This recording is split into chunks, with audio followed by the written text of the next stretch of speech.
close till I get up. Time is barely on our side. I don't wanna waste what's left. The storms we chase are leading us, and love is all we'll ever trust. Yeah, no, I don't wanna waste what's left. And on we'll go, through the wastelands, through the highways, till my shadow turns to sun rays. And on we'll go, through the wastelands, through the highways, and on we'll go.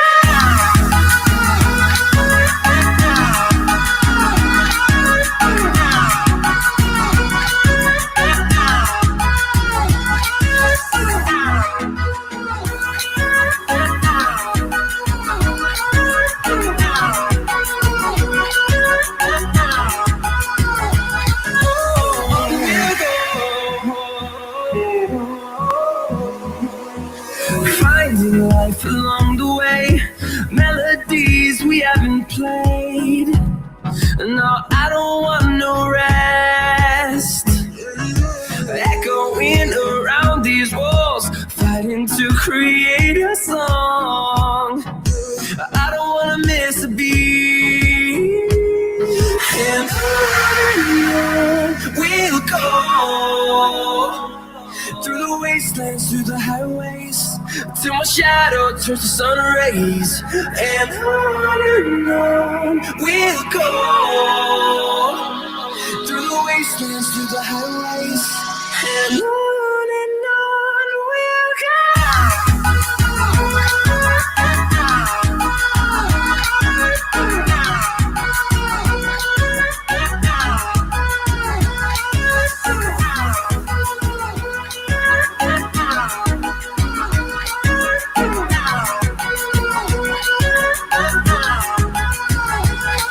We'll grow in number, fueled by them to see the horizon, turn us to thousands.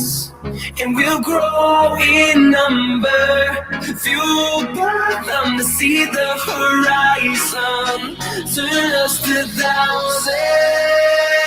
And on we'll go, through the wastelands, through the highways, till my shadow turns to sun rays. And on we'll go, through the wastelands, through the highways, and on we'll go.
get real lost. We'll get real lost again. Just along with my darling.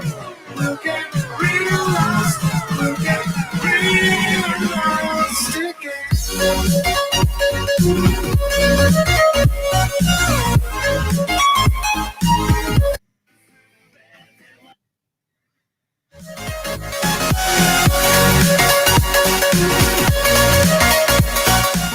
Sorry, guys. Had to get the audio turned off. Okay, there we go. How's everyone doing this morning? Hopefully, you guys are doing all right. So I got a prank going on in the background here, so I'm still monitoring it. I've been messing around with the coax filament. So this is what I've been printing for a friend. It's a guitar pick holder that fits into your wallet. But first of all, good morning, everybody. Sorry. I know that's a little loud, but just want to say good morning to everybody and how you all doing. Hopefully some of you weren't wearing headphones, but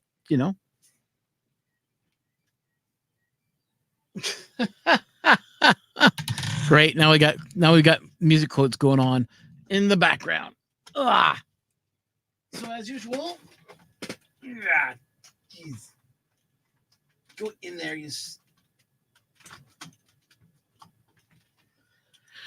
Really got to buy one of those headphone splitters so I can see what the heck I'm doing back here. Oh, what a pain. So good morning to Mr. D. Good morning, Videx Mints. Good morning, Jimmy, Nerd, German Nerd, Betram. I haven't seen Robbie Mack in here. If he isn't here, good morning to you too. And to everyone else that is watching that is not chatting. As I can see, there's 9 people in here. I've only said hi to 5. So if there's anyone I missed, feel free, type in the chat. I watch the chat. I communicate with everybody. This is what it is about in the morning. It's just having fun, chatting to each other. Oh, looks like I just got a message here.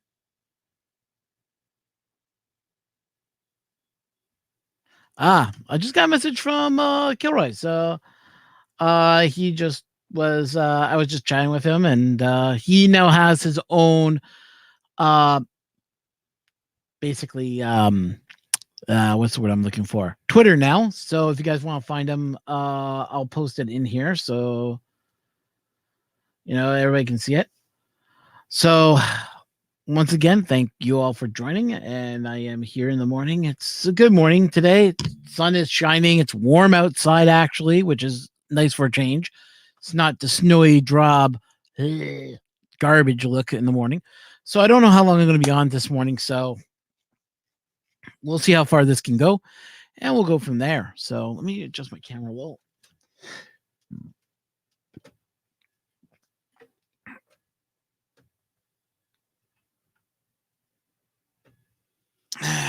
Seems to be my camera's back.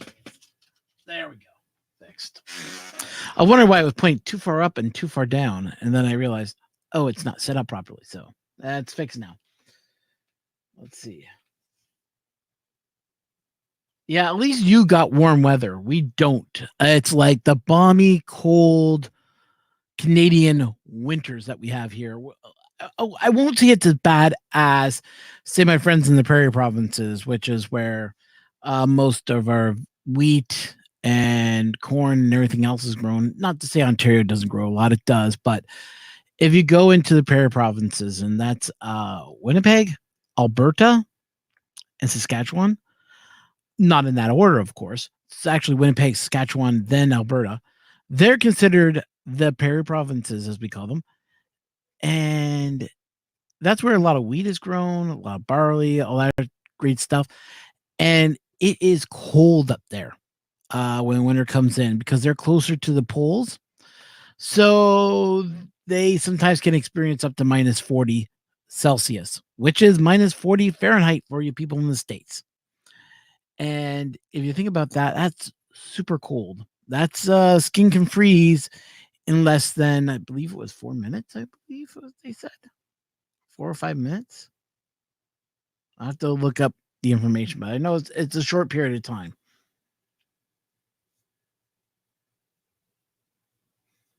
Nice, 84. Damn. That's nice. That's comfortable. That's shirts weather. And over here, it's like I can go out in this, which is not a problem. But I'm going to be out there for a long period of time. Then I have to throw on the big heavy coat, which is normal. I mean, out here we deal with those type of temperatures like minus 20s, which is not bad. Minus 20, I think, is almost 0 Fahrenheit or minus 10 or minus 5, something like that.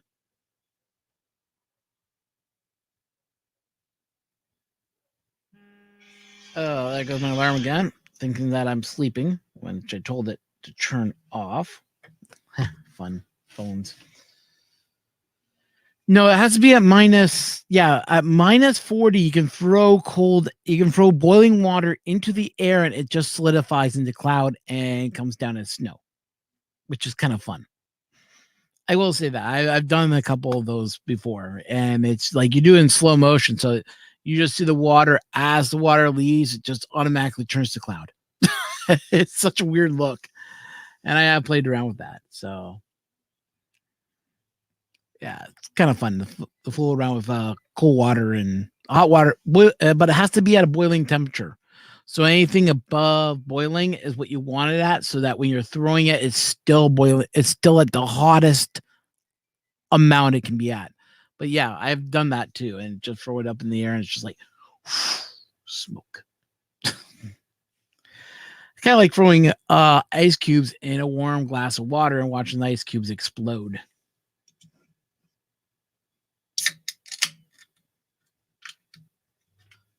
It's not that cold. I mean, honestly, you get used to it after a while.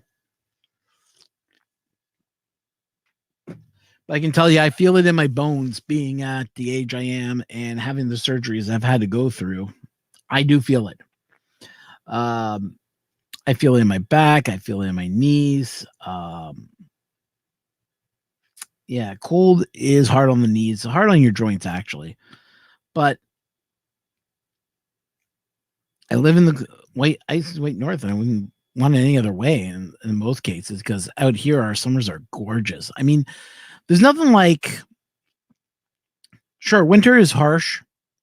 Winter, you become, indoor person. But during the summer, you're 90% outdoors all the time, and there's beautiful everything out here. Trees, grass, pollution's not bad. But you drive like an hour outside your city and you're like in cottage country, and you can breathe better. The colors are amazing, especially during the wintertime, during fall. Fall is gorgeous. Now, spring can be a mixed bag of everything from sleet to snow again to hail to rain constantly. But after that spring, whatever it's trying to figure out what it wants to do, summer hits, and it's like we sit above 30 Celsius, which is about, I want to say 80 Fahrenheit. And then from there, it just gets warmer and warmer. I've had summers out here get up to in the mid 100s.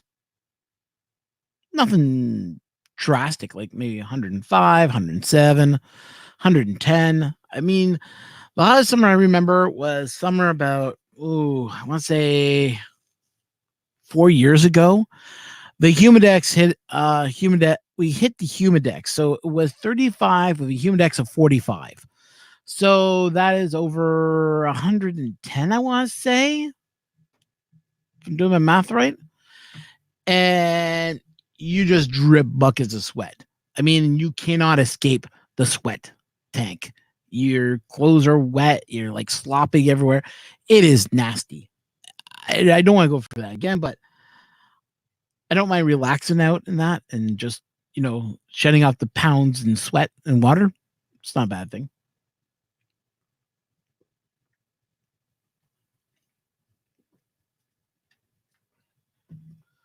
Oh, Sean Gold, sorry, did not see you in the chat. Thanks for coming in.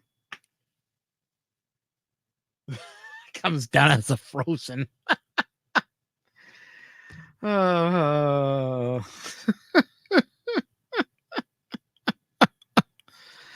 Oh, Jimmy.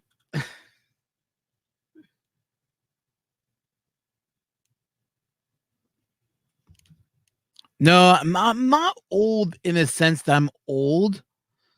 in that case, D, it's just I feel it more as I gotten older. I used to feel it when I was in my 20s. Never mind. That's when I had my first operation done on my back. And then I started feeling in my knees and my joints when I turned 30. Now it's like painful pain. There's nothing we can do about it. I've seen a couple of specialists. They all said the same thing too. Come on, turn off. Stupid phone.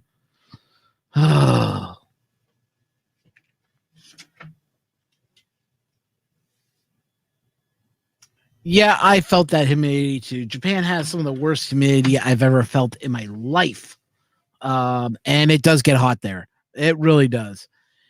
I experienced a heat wave going through Japan in spring in jeans and long sleeve shirt. I was happy I packed a couple of short sleeves, but my friend was like, I don't think we're going to have to worry too much about hot summer weather, as he put it. And I kind of looked at him that one day as we were hiking up. I forget what mountain it was. I think we were hiking up Kimizu. And I looked at him and he looked at me and went, you should pack the shorts. I went, yeah, I should have packed my shorts. He's like, yeah, this is a little bit too humid for normal. I'm like, yeah, think? But yeah, I know about summer. I know about the heat in Japan. It is not nice at all. I know it because I've been there during summer, so I get it. I know what you mean by heat.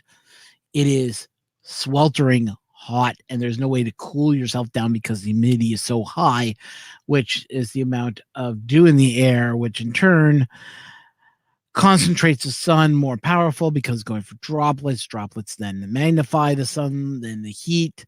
Yeah, I know it. I've been there. I know exactly what you're talking about, though. But it's like, ugh. But also Japan could do with their because how early the sun will rise, they should really incorporate. And I'm not saying this to be mean, but at 5 o'clock in the morning, you have sunrise. Japan would be wise to adapt to daylight savings. That country would benefit big time from it, only because of the hot summers that they have. It just makes sense, but I don't know. Like personally here, I don't think we need daylight savings time. I think it was set up for farmers, which was a bunch of what's the word I'm looking for? Doesn't matter to them because they get up at the crack of dawn and they work until the sun sets, till the cows have finished milking, till the birds have finished till the birds have gone back in their coops, until you've raked up, until you cut the last piece of grain or whatever you're harvesting. So, just saying, just thoughts and just think about it all. So, as I go on babbling and babbling, let's see how that print is. I don't have the camera set up. That's right. The camera's disconnected. So I can't cut over to the print. This coax filament has caused me a lot of headaches so far. Let me show you what I'm working on right now. So this is one of the coax prints.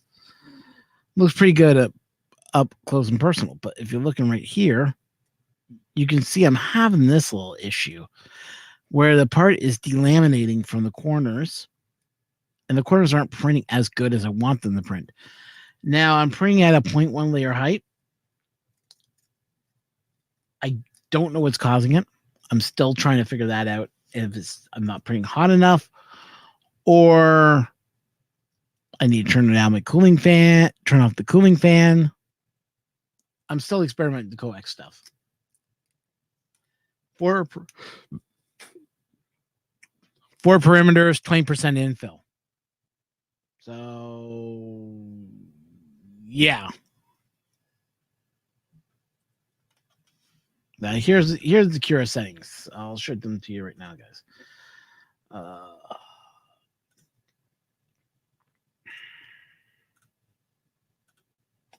There's Cura right there. So I have 0.12 layer height, 4 wall counts with a line thickness of 1 millimeter, 4 top layers, 4 bottom layers, and 4 walls, which are your parameters. I can't pronounce the word right now. I'm using lines for top and bottom pattern. I'm using the grid at 20%. I do a printing temperature at 220 with the first initial layer being at 215, which has worked in the past for other prints. Now, I do know you have to cook this a little hotter, so I'm going to play around with a little bit more temperatures here. But also, there's another piece that just delaminated on me. So I'll go back to my screen.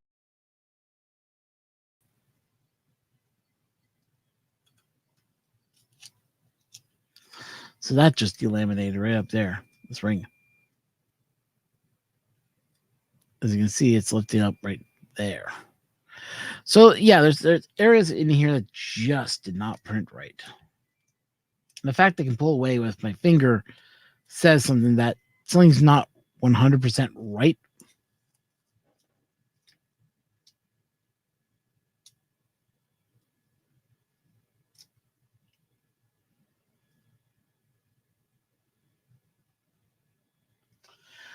I've done that, and out of all 3 prints, they keep on falling over. All of them did.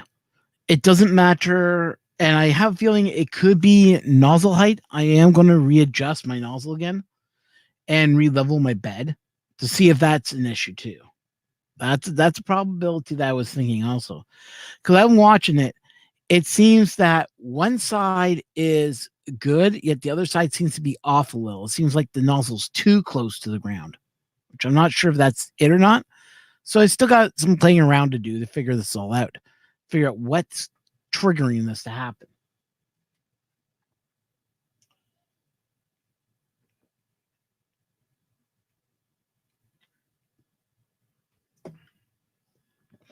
And I am using an auto level, which I've already preset, and I checked, and with 2 brands of filament, I was leveling out to see if I got too much down or too little down. And last print I got off of it looked pretty good and looked completely level bottom. And the print looked pretty level. Then I did it again, and now I'm getting this weird leveling issue. So I'm going, But I printed a Benchy off of this stuff, and it printed great. So I don't know what's causing it now to do it.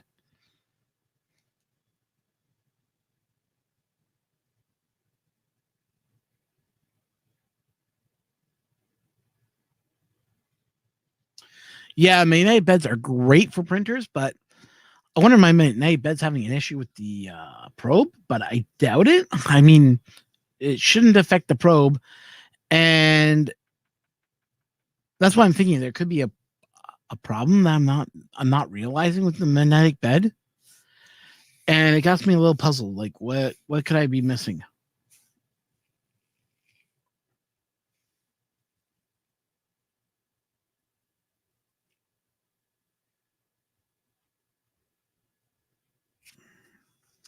Yeah, I'm thinking of moving over the Prusa slicer, honestly. That's going to be my next move, is move over the Prusa. I'm just going to go check this print and see how this is looking and just make a decision on what to do with this print. It might be just this print. I can't print it properly. And that's a possibility too. I've ran into prints before where they just don't print well at all. Could be orientation. Could be I need to set this standing instead of it being flat. I've not 100% sure what's causing it not to stay on the bed properly, but we'll figure this out together. Close that up. I'll be back in a second. I thought that too, but when I looked at it, it didn't look like it needed that squish. So I'll be back in 1 moment.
Well, the print is looking good.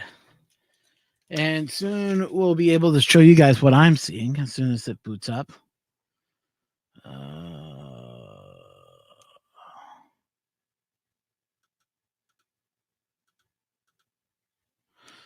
Yeah, I'm just waiting for everything to load up here. Let's see if it's changed this code anywhere. Oh.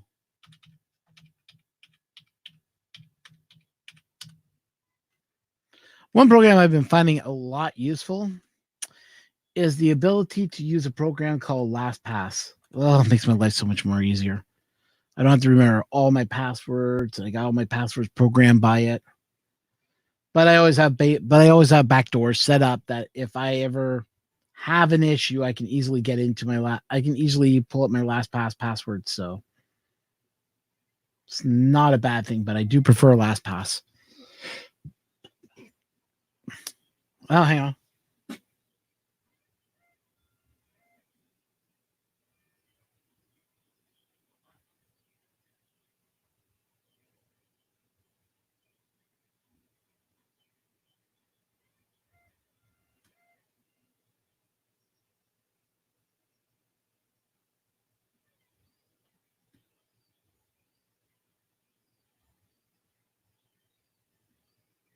Yeah, I know that, Jimmy, about making sure it's flat. And I have checked that, and it is flat.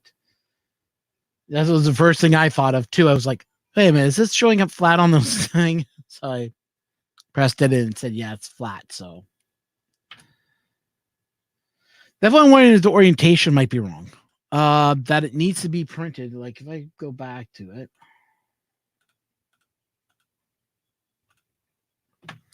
Like maybe you shouldn't be printing it flat. Maybe.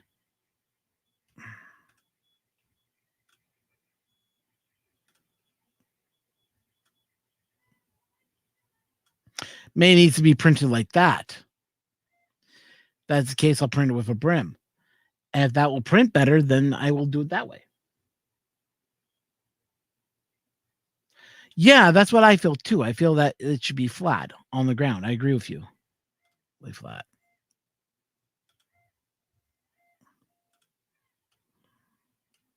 That's what I do. I just hit the lay flat, check it, lay it flat again to make sure it's all the way down. But yeah.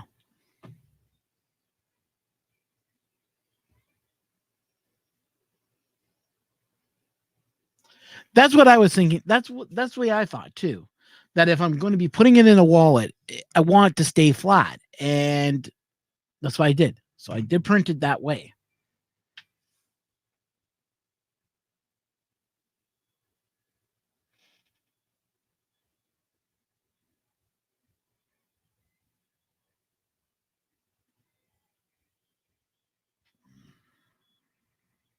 Yeah, that's something popping up on my screen here.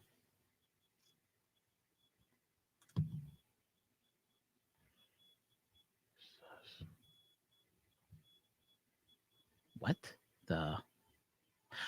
Oh, okay. Just something that was important that I had to go look at. Sorry, guys. My computer was saying that there was an error somewhere and I had to restart something. So I tried to turn it off and restart it back up again. Ah, sorry.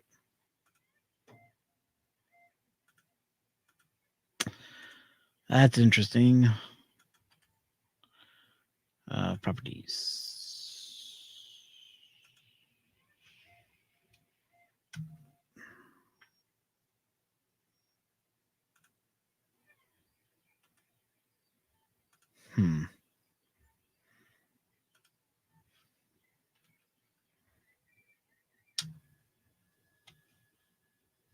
It's weird it's not showing it up.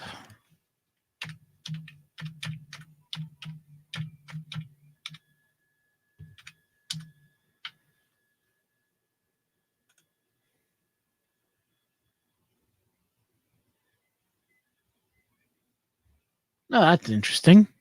So apparently my webcam does not want to load up something here. And I don't blame it because it's not showing what I wanted to see. If I can get it to load up. Oops.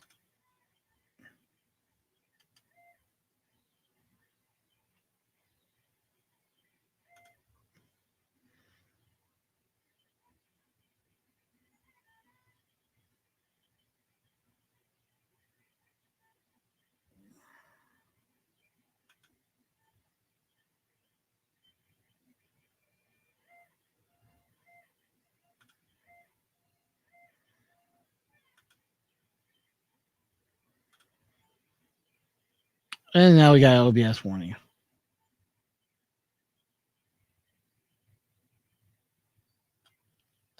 Cute.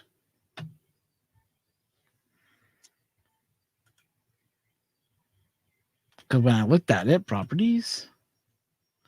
Oh, it reset the source code. That's why.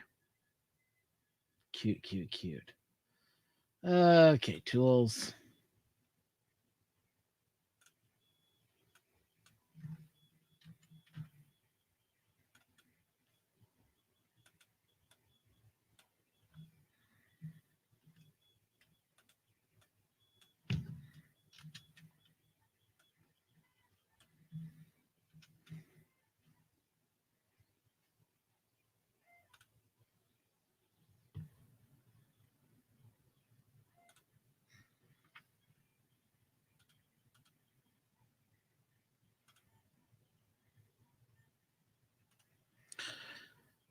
Properties.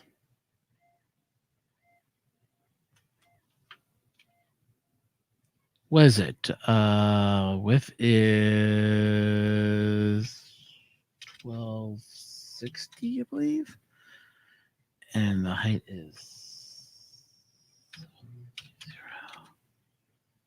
0.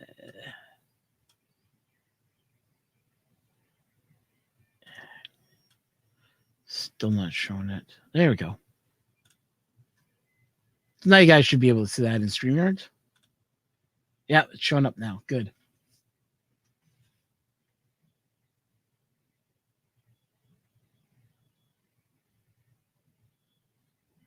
Ready to split nails? No.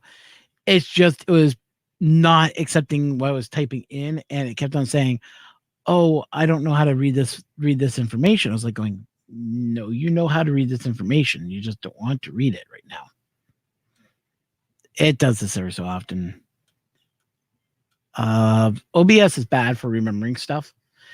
And this is one reason why I'm kind of torn about OBS and how it works.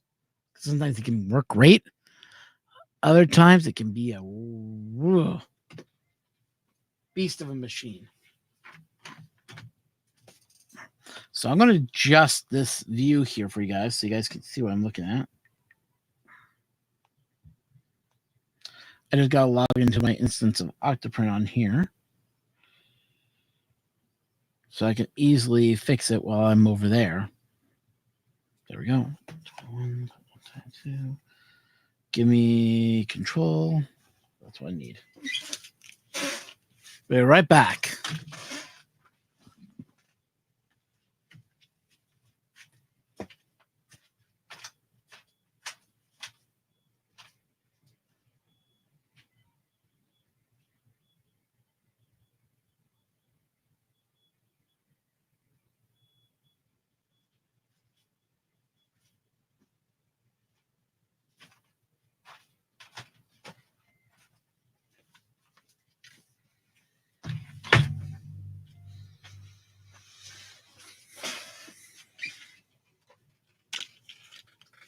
There we go. Now we can see what we were looking at.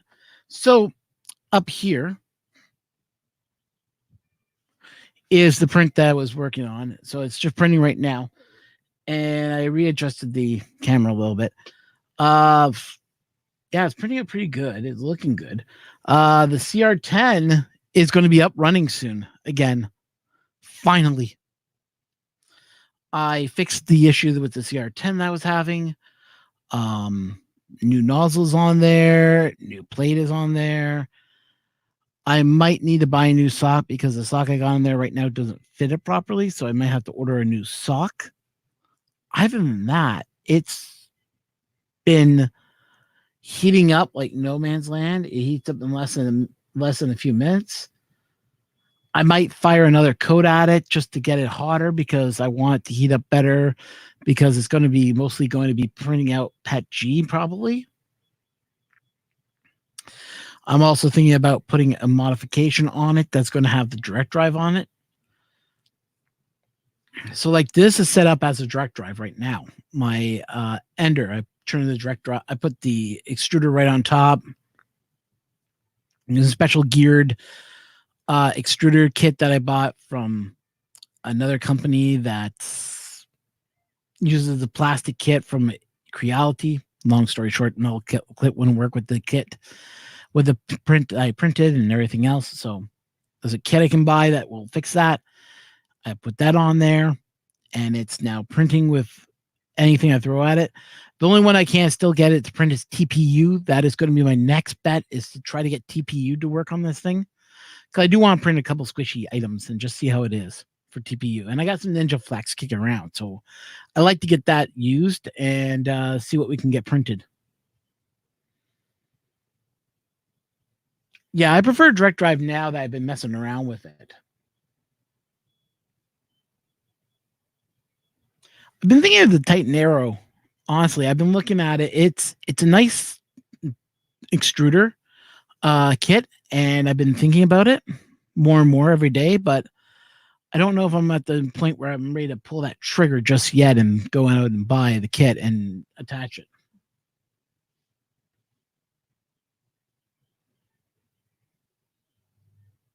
Well, happy birthday to your stepdaughter then.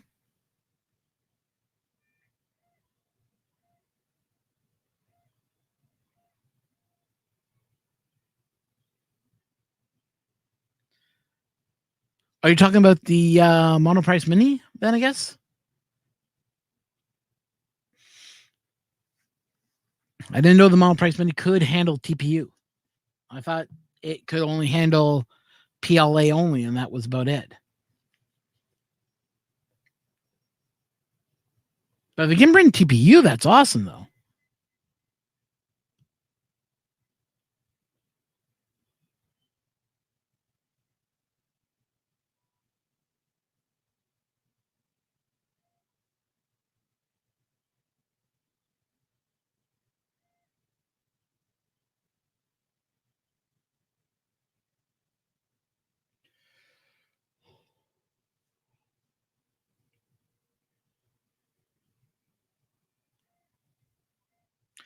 Oh, okay. So that would have been the Monoprice Wenhao i3.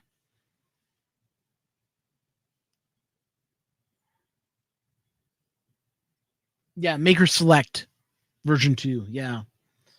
I couldn't remember if it was because I thought version 2 was the one that had the screen on the front, but then I remembered, no, that's the Plus model. As soon as you said version 2, I was like, yeah, that's it. Okay.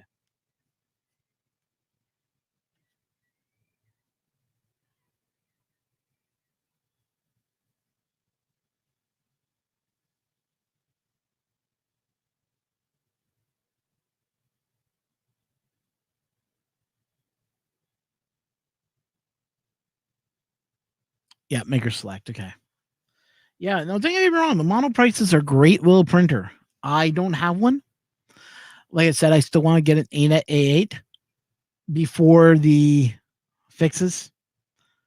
But I really do think that a lot of people still buy that printer thinking, oh, it's a cheap printer. It'll get me into 3D printing, and then they burn down houses. I want to talk about, the problems that can happen with these. Why you want to take these precautions? Why are they important?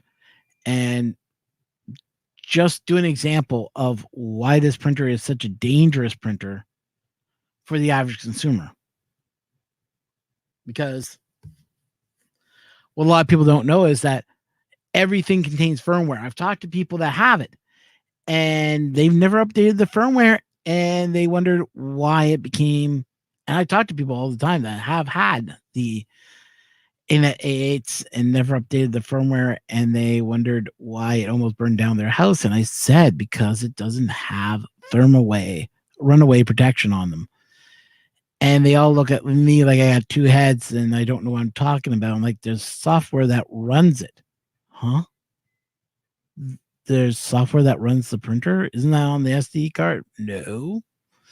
A lot of people just jump into this hobby thinking that, oh, it's all in the card. No, there's firmware that runs these things too. And a lot of people just don't seem to get it. It amazes me how many people just go, oh, well, isn't it like Windows? It all runs on a hard drive? Yeah, but it's built into the printer. Huh? There's software that runs in there. Huh? And they give you like this look like that's like a deer looking into headlights. It's like,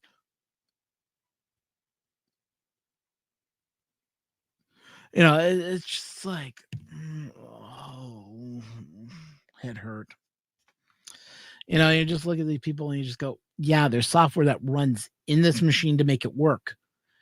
And they're just like, no, you're gotta be kidding me. That's a lot of, it's just like going, no, it's not. This is a fact.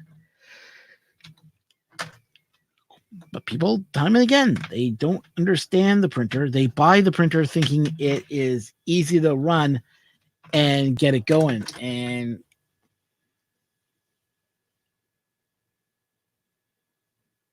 nope, it's all in the brain, but you have to use it.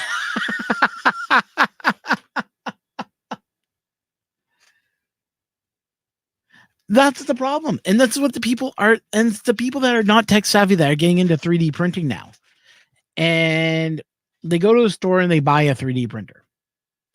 Granted, there's a lot of companies that now take care of thermal runaway protection. Thank you. Creality is now starting to put that in their printers. Thank God. It's about freaking time they started doing that. Another company I know that takes 3D printers and redoes them is Tiny Machines. I applaud them for what they do. TH3D, let's face it, he's been talking about it since day one. Has been happy now. More printer companies are now starting to do that in their printers, which I applaud. Guys over here at 3D Print Canada, they put in the new firmware, and they put in firmware that is, I think they're using their own version scraped from what they can scrape from TH3D and what they scrape from Time Machines, and they kind of scoop it around and make their own firmware to turn on all the protection and everything else. I forget how they do it, but I know they're using and they put up the latest firmware, which is 1.1.9, the Marlin 1.9 firmware. So applaud to them too. Yep, just like sex, you gotta use protection. Exactly, Ashley. And for that, I'm going to post it up there so people can read it.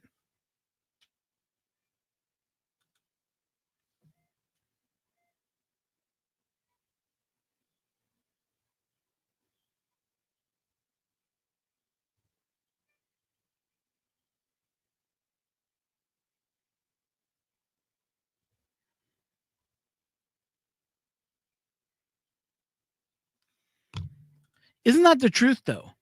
Like our local school, they bought 10 MakerBots and did not have one person in the school who know how to use them. I've gone to school, I've talked to school boards, and I said, why don't you get 3D printers in? Well, it's too dangerous. Well, why don't you get someone who's trained in 3D printing? Oh, well, that costs us too much money. Hey, I'm looking for work. I may not have the school teaching education background, but I have enough that I can actually teach kids how to use these machines properly. Oh, no, too dangerous.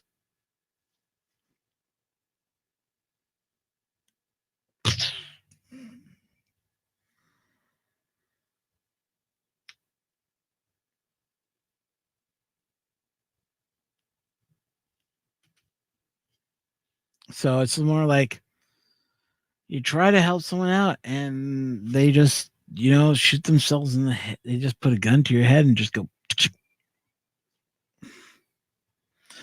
Like I have my, like when I was in high school, I took early childhood education course. I took the home ec courses. I took a food course. I got that knowledge embedded in my brain. No, I've come up with ideas of knowledge. Hang on here.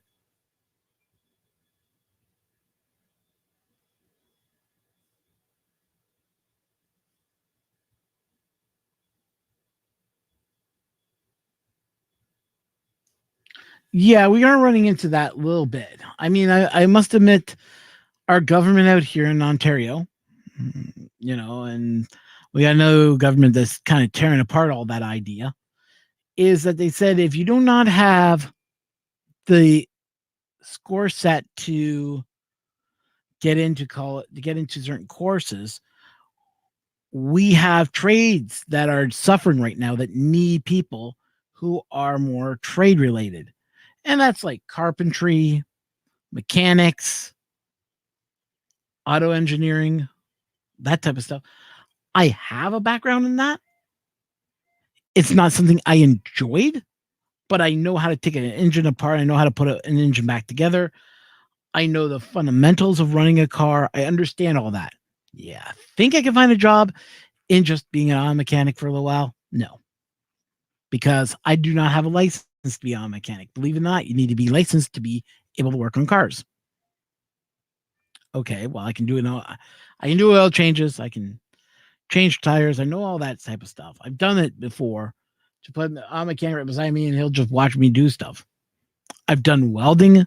I built cars in high school. You think I can use that knowledge that I already have and find work out here? Nope.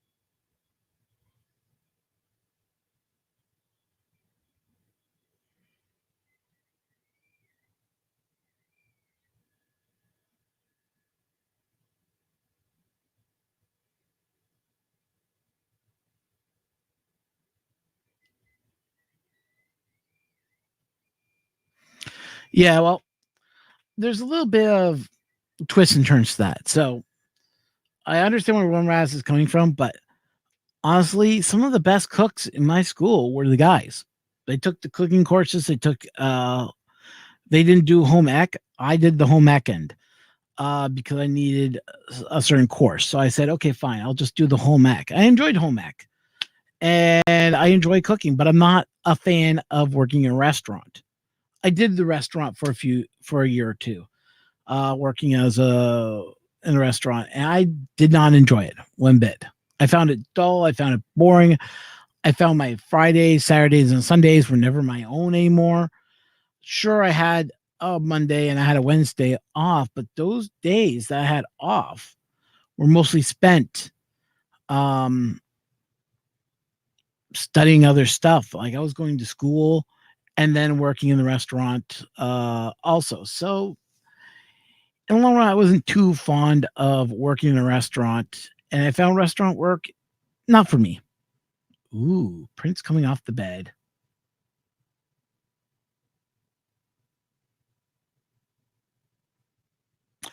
Isn't that so satisfying watching the print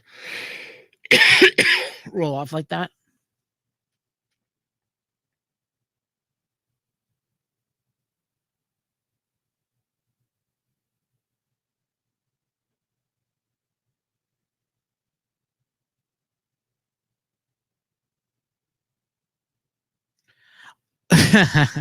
No, I enjoy cooking. Don't get me wrong. I enjoy the art of barbecuing. I enjoy the art of cooking something in the oven, and I enjoy that. There's no ifs, ands, or buts. I enjoy cooking with food, but I'm not a person that enjoys cooking for everyone. I enjoy, here I am. I'm just making something new, trying new things, seeing what works, what doesn't work. And because I like different foods, I like hot, spicy. I sometimes will feel like I just want comfort food, or I want to make something that's in my mom's recipe book that I've never tried before. So I'll break out some supplies. I'll make sure I have all the stuff, and I'll start going at it. It's like most people I've learned, you know, I grab a bottle of, say, I grab a bottle of marinara sauce. Well, marinara sauce in a store is weak. So I ground up my Italian spices, throw that in there, throw a little bit of salt, throw a little bit of grab some fresh basil leaves, throw that in there, and I'll fish them out afterwards. After a few minutes, I'll throw in a little bit of other stuff, add a little bit of spice to it, mix it together, and it tastes marvelous. There are other times where I will actually go out and buy everything I need because I don't have it in the house, like panko. Also pick up let's see, panko. Then I'll get beef cutlet at a certain size, so I have to go to the butcher to get that properly cut. Then I'll pick up some I guess Wiltshire sauce. No, it's soy sauce, ketchup. I forget what the other sauces I use. And I'll make my own togatsu. And I have togatsu, which is basically a Japanese pork cutlet. Oh, it's so good. And then other times I will try something else.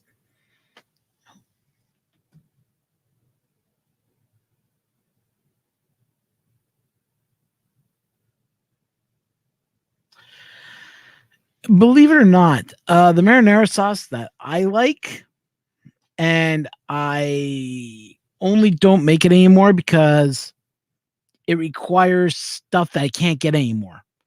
When I make my marinara sauce, I usually use forget what it is. It's a type of cow bone I would pick up. Big large bone, about yay big, about yay thick. And that goes right into the pot first and boils. Then I add in tomato sauce, 4 cans of tomato paste, 2 garlic cloves, garlic pressed, and then I'll dump in whatever didn't get pressed will get dumped in there. Actually just goes into a chopping board, chop it, then I throw it in. What else do I throw in that? Marinara sauce, basil leaves, some Italian herbs that I have kicking around. I'm trying to think of everything I throw in there. Onion salt, garlic powder. Is it garlic? No, I don't do garlic powder anymore. If I'm going to do crushed clove of garlic, then I don't use garlic powder. I'm trying to remember everything that goes in it. And it's a time process that takes about 24 hours to cook, believe it or not. But the sauce is better than any sauce I've ever made. It requires all this extra steps. And I learned this from Italian families. So, and a lot of the Italian mothers used to do that. And a lot of them say it takes about 10 to 12 hours to get a good marinara sauce out of that all. It's like, holy crow.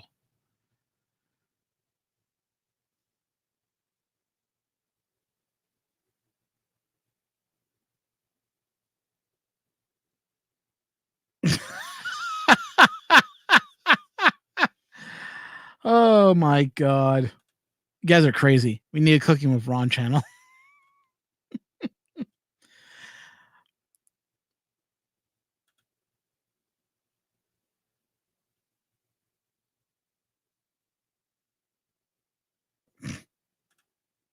This is Butron's first show, keeping a pizza warm on an AC heat bed.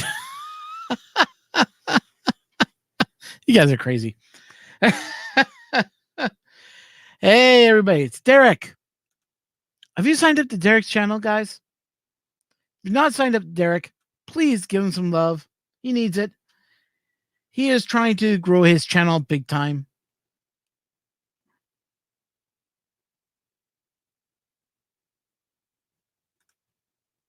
There's his logo. There you go. He is trying to hit 1,000 subscribers. He's almost there. So if you can help him out, that's what you want to do. Hit the link. Follow that link that's scrolling down there. Help him out. As I told him many, many times, he has to do an episode and just support us. Support Mr. Buttram. Support me. Support Mr. D. And just, get all these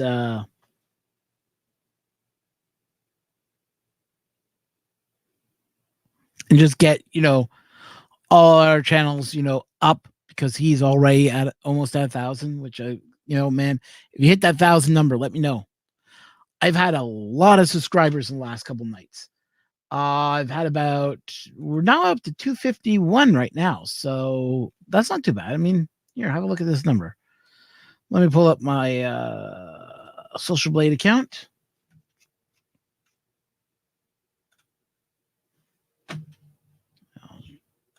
Share screen. Application window. There we go. Share. We're at 351. Whoa, we just went up one. Yay. So if you look back here,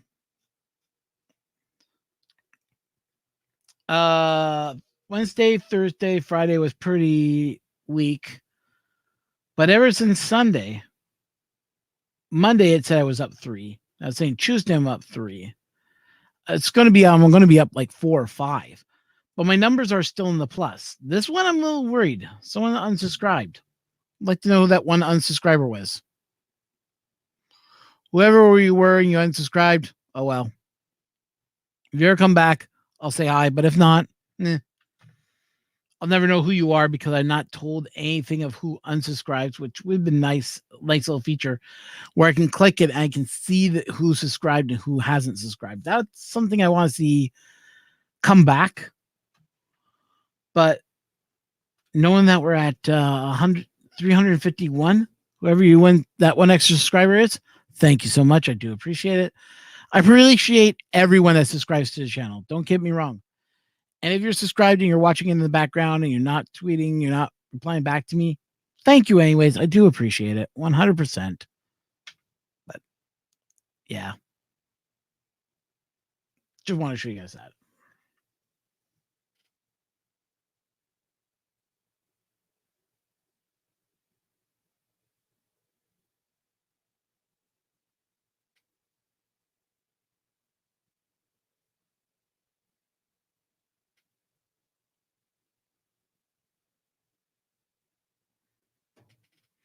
I know you're not doing this for a business, Mr. Bertram. I get that. Me, well, I'm not working, so I do give a damn about my stats and everything else. And I do check them about once a week just to see how my numbers are growing. It's something a lot of YouTubers do when they are not seeing a reaction. I mean, I'm the worst at putting out videos. I'll admit it. Hands up. I'll admit I am bad at putting out videos only because I have a life. If I didn't have a life, maybe I would have videos out more often. But unfortunately, I got a life and I got other due diligences that take over my life. And it's not that I don't want to make this my thing, but,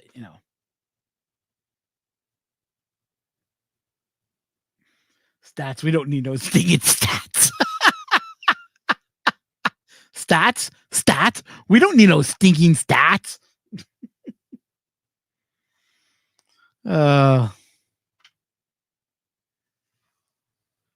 So yeah, support Derek. If you want someone else to support 3D Viking. He needs support.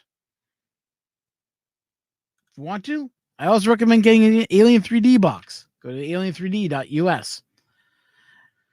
Yeah, I know I should go and get myself some become part of those get myself some promos, but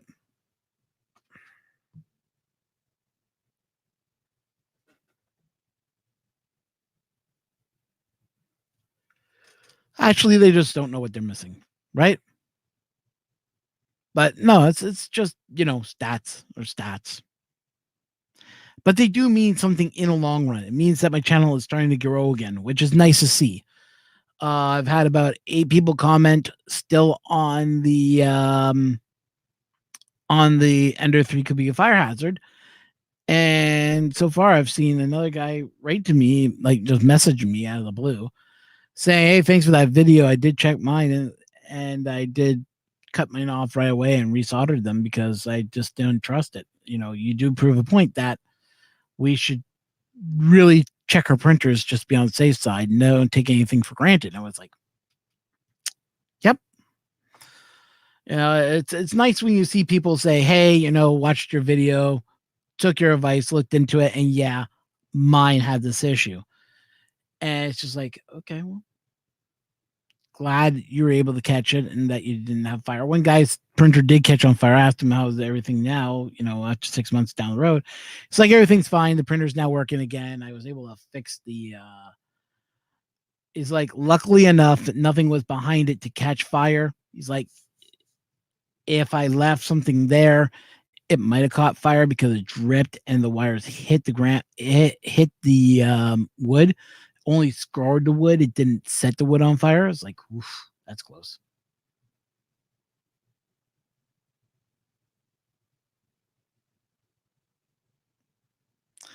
Well, we try to help people, but the problem is, and this is what I really hate, and I'm going to be mean to the community, but has to be said. The people that are out there on the net that sit in Facebook groups are probably the worst people to ever get help from. No offense. But I see time and time and time again, they go, your nozzle's not close enough, or they go, your temperatures are wrong, or they don't give you any information. They go, help, my printer doesn't work. And you read what they've done, and it's never, did you go through your firmware? Did you, when you update your firmware, did you readjust for your bed leveling? It's like everybody was saying, oh, get rid of the BL Touch. It doesn't work. No, the BL Touch does work. The BL Touch is a great little leveling system. It's operator error because they never took into account that they have to do these things to make them work right.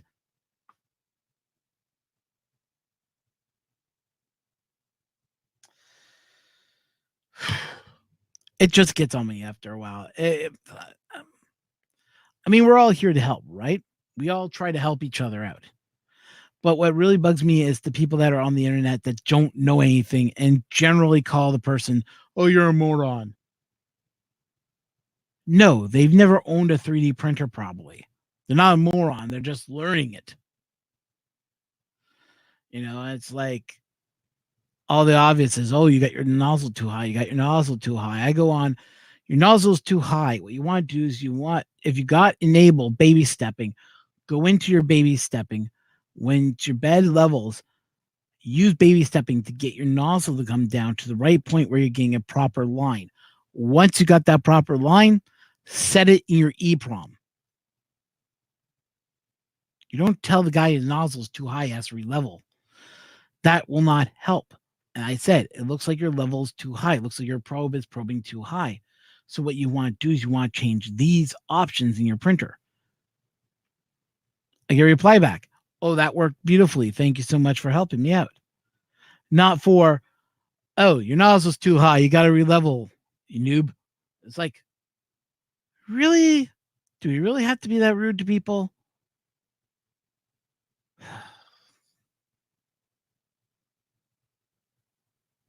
That's my only beef. Is the people on these help groups are rude and just don't listen to others. They don't try to help others and everything else. It's just becoming Facebook has become a cesspool in a lot of sense for 3D printers. And it's just like something I don't want anymore. I get tired of going on the Facebook feeds, helping people out. And then I get driven into the cesspool of bad comments and reading them and just going,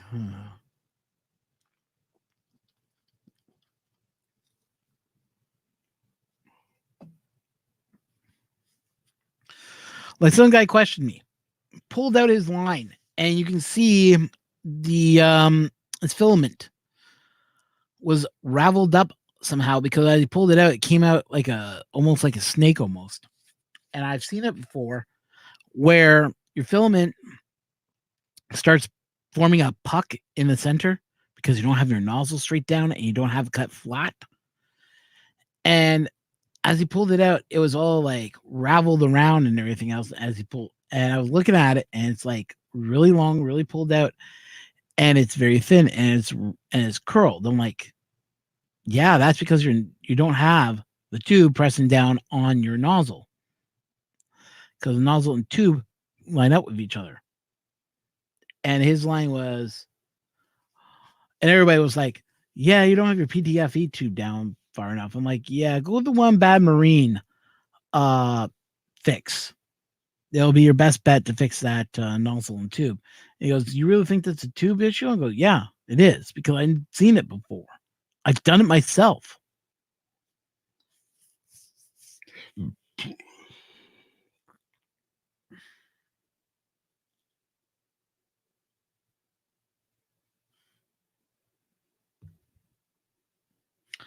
Yeah, they don't use Atom anymore. What are they They're using VS Code now, as I remember correctly. Visual Studio Code, I think it is. Yeah, Atom's no longer used on 32-bit. Because Atom, they messed around with the code, and now it doesn't work properly anymore. So I got a message that popped up. No, nothing new.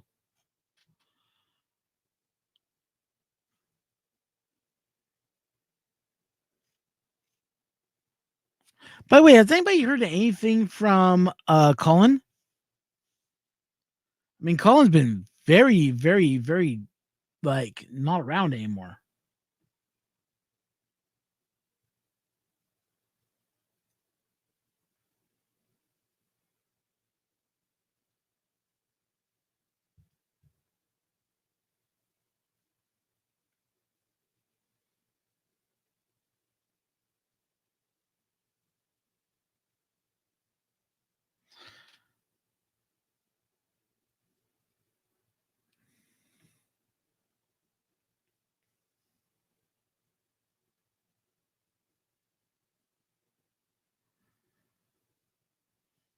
Yeah, okay, me, Derek. So you took a reduction as from the end of January. So you're looking for work is very hard. Yeah, finding work out these days it's tricky. I mean, I've applied everywhere. I've put out the resumes. I'm getting interviews. As far as it goes.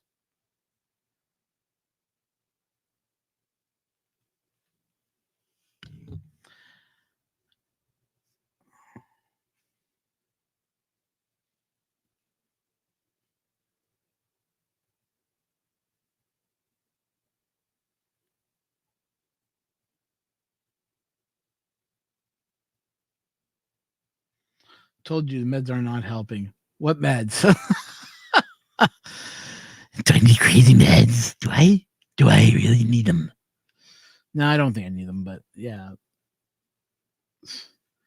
Also, ADHD does not help. I can get distracted easily sometimes. When I get overwhelmed, my ADHD kind of kicks in. It's nothing I can do about it. It's my learning disability. Born with it, nothing I can do with it.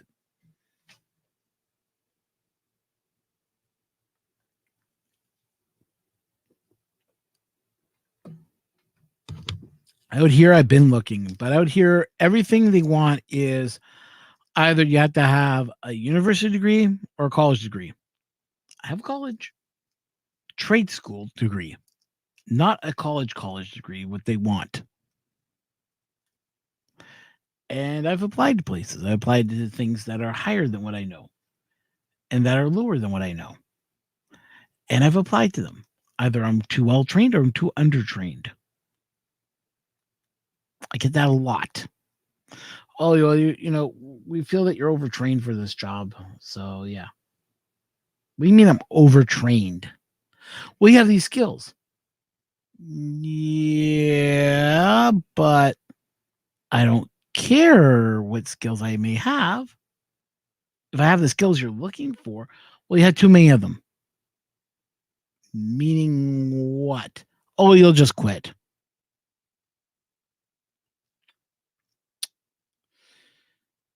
No, It means that I may be a little overqualified for the job, but doesn't mean I'm going to quit. But they feel that's overtrained.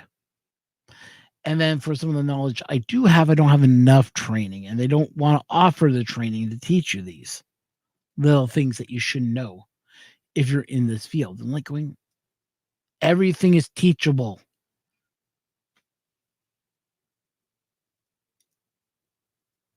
There are a lot of companies out there that are cheap. Yeah.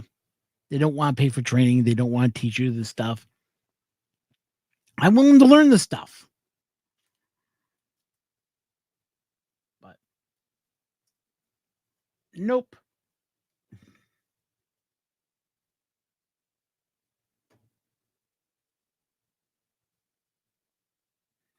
See, that's great to hear.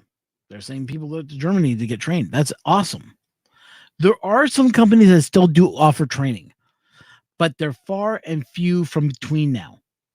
I worked for a company that offered 8 weeks of training. We had to go to I had to go downtown Toronto for my training.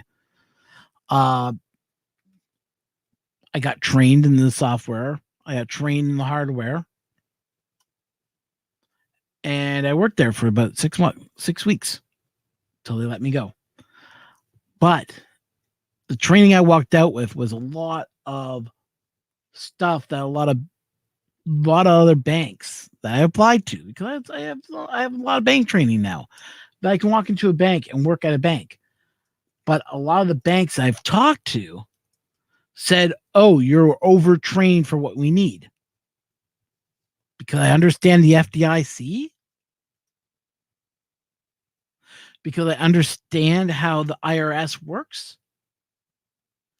So I'm overtrained to help a customer who needs funds in the U.S. funds or needs some U.S. information. How am I overtrained? This is something I had to learn for a job. Just because I have the training and I have my licenses doesn't mean they're not interchangeable to work at a Canadian bank, because it follows the same requirements. FDIC, we have CDIC, different amounts. But yes, I have the knowledge there that can help a customer that's going in there to ask about a banking question. I could answer it for them. And a lot of these banks are going, "You're overqualified to work as a teller." Really? I'm overqualified?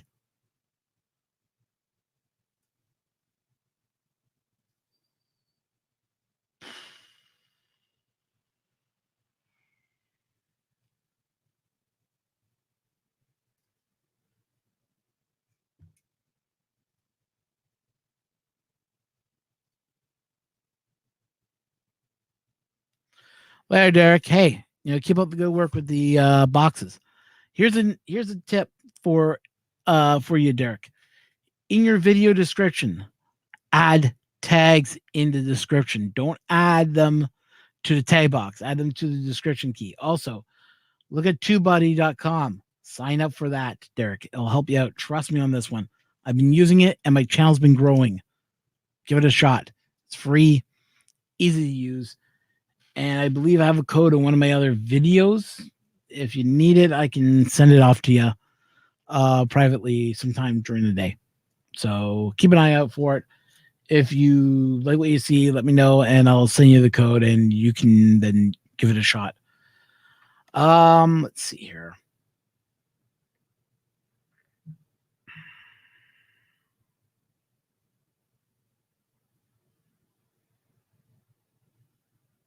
That's good money to start off, honestly. There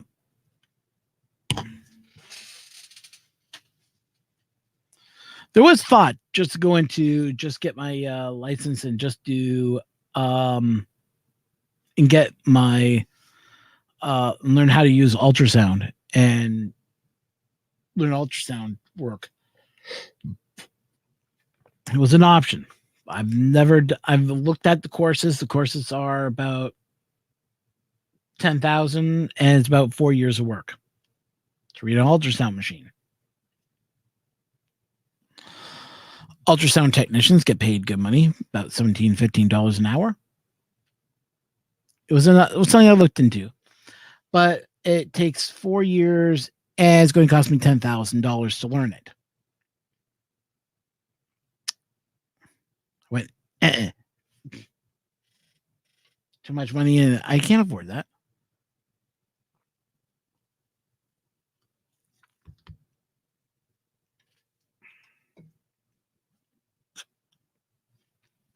So I kind of went, maybe that's not what I want to get into. See, if I had the money right now, I'd be back in school learning how to do programming 101 and doing this type of work in coding. Like, if I can find somebody that has a YouTube channel that needs an encoder, someone that can do coding their videos, clean them up, getting better audio, heck, I would be doing that right now. Why? Because I have the skill set in that. That's where I was.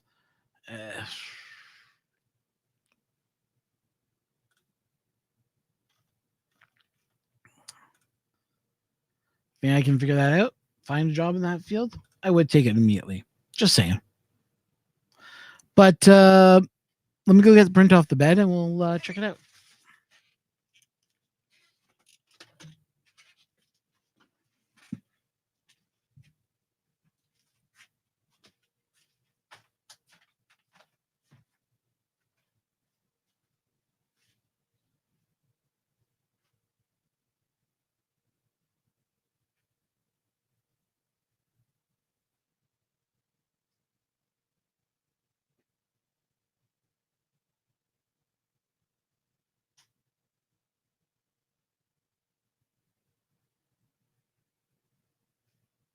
Got it.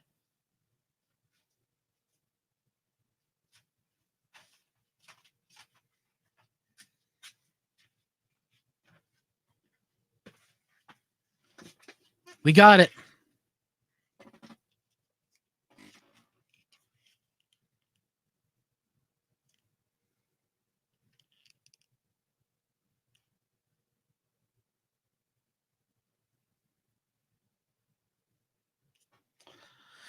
Well, I was going to work for another company that wanted a technician who can repair and rebuild the machines, but also know how to use them. That's the job I was looking at. So they don't require me to be that, but yeah, I can see what you're saying. How you doing, Tanner? Thank you for coming in also. Do apologize. Yeah, but you're saying it's you gotta learn to be a cardio pulmonary perfusionist, 1,000, 10,000, 100,000. Yeah, I do understand that. But here's a print, just finished. It's on the coax filament. No rough edges around everywhere. I think we got it down mastered now, finally. And there's a few tips that I'm going to go through with using the coax filament. So, actually, I bet also Ricky would kind of like this print. Print I found on Thingiverse is for holding pics. It fits as a thin as same width as a card. It's a little bit more thicker than a card, but for storing your picks in, guitar picks. And the reason I printed this for somebody is because he likes playing guitar. And at our library, which we have, which is kind of like a makerspace of everything. So explain it is, it's 3 floors. Your top floor is your full makers setup. Laser cutter, 3D printers. They got the Cricut cutting system, circuit cutting system. We got also a very big giant boardroom for doing video and production, all that stuff. Second floor down is for kids. That's STEM research, all that other great stuff for kids. Main floor, there is a coffee shop in there. And they use the big main floor for meetups and everything else. Pretty cool. Bottom floor, full studio setup they got over there with microphones, the whole 9 yards for doing studio work. Guitar lessons are taught there. They have a whole green room studio off to the other side where you can do all your studio filming, production, that type of stuff. Then in 2 rooms in the other half of the building are audio control rooms. So that's a 2-monitor system like I got here. I got one screen here, one screen there. And they have webcams, they have the microphones, they have the whole audio deck in both of them, so you can set those up. They have them with everything you need to do podcasting, video professional work, anything like that.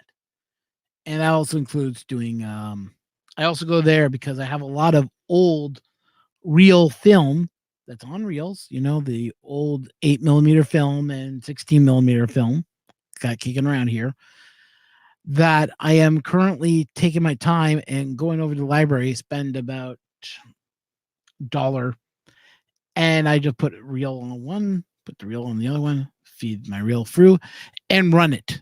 Takes about an hour to 2 hours to do one reel of film. But it's all encoded. It all looks great. And a lot of it doesn't have audio. A lot of the audio is shot on the reels and it's just choppy. So I don't use them so I can't really rip. So the audio ripping part of that program is not on the machine that we use, that I can use at the library, but 9 out of 10 times the audio is garbled anyways and it doesn't sound right. So that's it. I have been taking those old reels, plopping them on, feeding it through a machine, and just have the machine rip it for me. It's only a 480p, but I mean, it does an excellent job of cleaning up 90% of the reel. And then I just roll it into something like over here, like Vegas, and I'll stitch it all together with Vegas and just stitch it as one full reel. It's a little bit of work, but it's not that hard.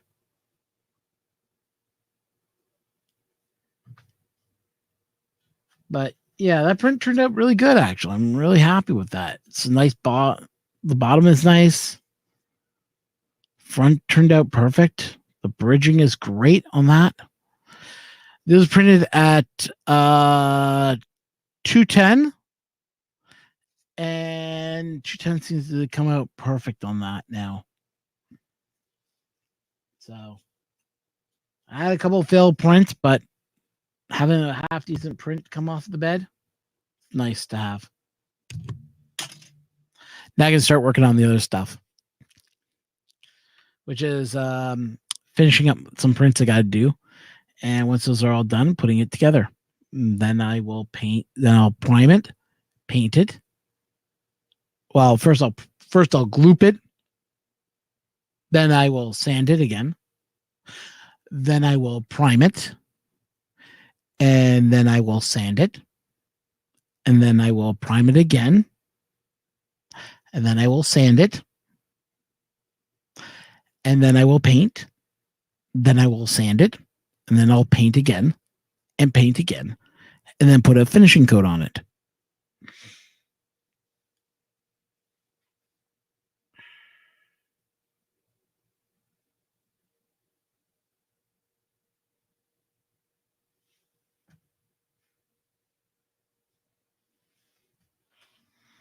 So how's the llama doing?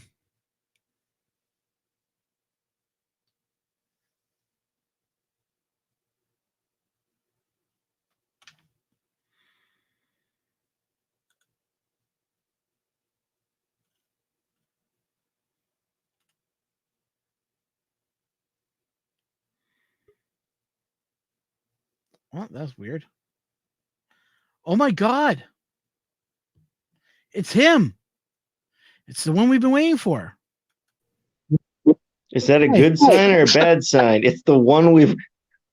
Oh hell! Wait, hang on. I can get the halo going. Hang on. Here we go. Oh, wait, there we go. Come on, Halo. There we go. We were talking about you. That's why. I see.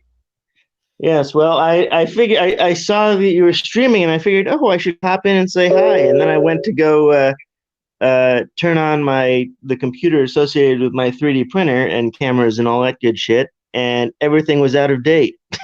So it's performing large amounts of updates and restarts and things. So what have you been up to?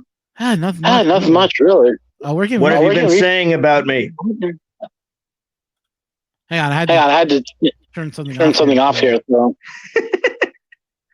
Well, I'm getting feedback right now. So I don't So know. yeah, I'm on my phone, so let me see if I can do something about this. 1 second. Okay.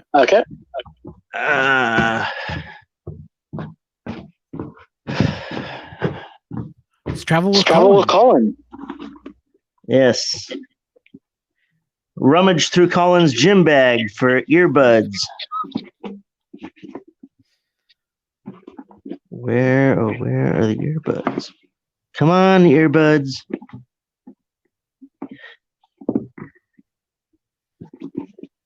You know you want to be found. Here we are.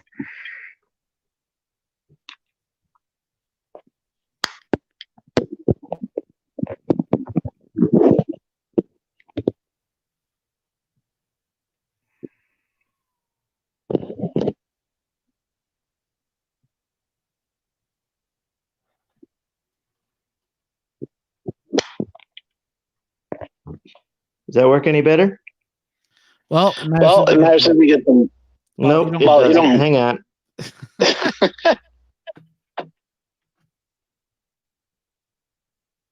What do I need to do here? Camera, audio off, audio on.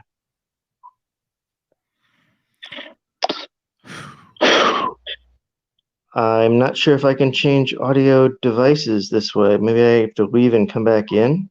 Yeah, I think you might. Yeah, I think you might have to. Yeah. Okay, so while we wait for Colin to come back, but yeah, echo. Yeah.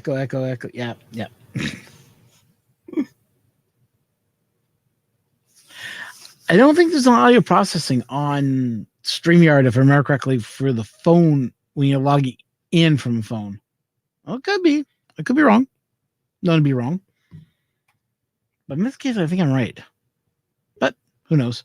Oh, there he is again. Hopefully he gets his audio fixed. Yep, it works. Yay! No more Ron. Cool. Yeah, because hearing one Ron at a time is good enough. Oh, thank you very much. Well, I'm just trying to help. I don't want your audience's ears to bleed. I'm trying to help them. Ha ha ha ha ha ha ha. So what have you been up to? Not much, really. I've put a metal plate on my bed, and I'm loving my PEI sheet. For some reason, I wasn't sure you were talking about your printer there for a second.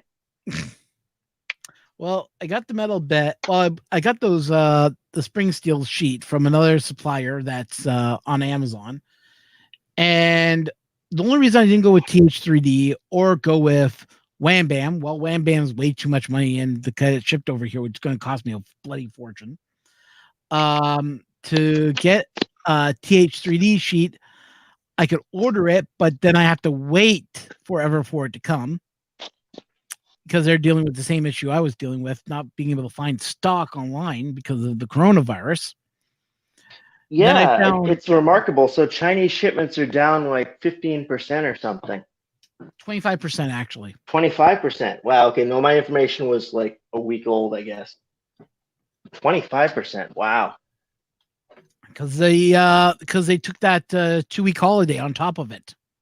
So not only did we get a week, they took that 2-week holiday. It's Chinese New Year. That's not a 2-week holiday. That's the New Year. It is a 2-week holiday, but still, I'll explain it even better. It's usually only 1 week of celebrations, but this year they put it longer because of the coronavirus and the quarantine everybody for another week. That I didn't realize. Huh. Yeah, so a lot of them returned back to work, I believe, this week. But now I'm hearing words from Shenzhen, from some of my people that I know, have told me they're still off of work until further notice. Huh. They're now starting to find coronavirus in Shanghai, Shenzhen, Guangzhou. I forget what the other place they said they are now starting to see it up here. Hong Kong has now put into place a blockade of people coming into the country. They have to go through like a 14-day quarantine before they're allowed into Hong Kong. So Hong Kong's putting a lot of pressure on them. So there's a lot of stuff that we are not hearing outside of China that I've been able to dig out from other people that live in China that have told me this is what it is right now. Yeah, well, apparently Naomi Wu had fled China for the New Year and stayed out. I guess she's in Thailand or something. Yeah, I heard that. We're hearing some weird noises. I'm not sure if it's coming from you or from me. I'm sure that was my chair. Like that? No, it's a high-pitched whistle. No, that's not me.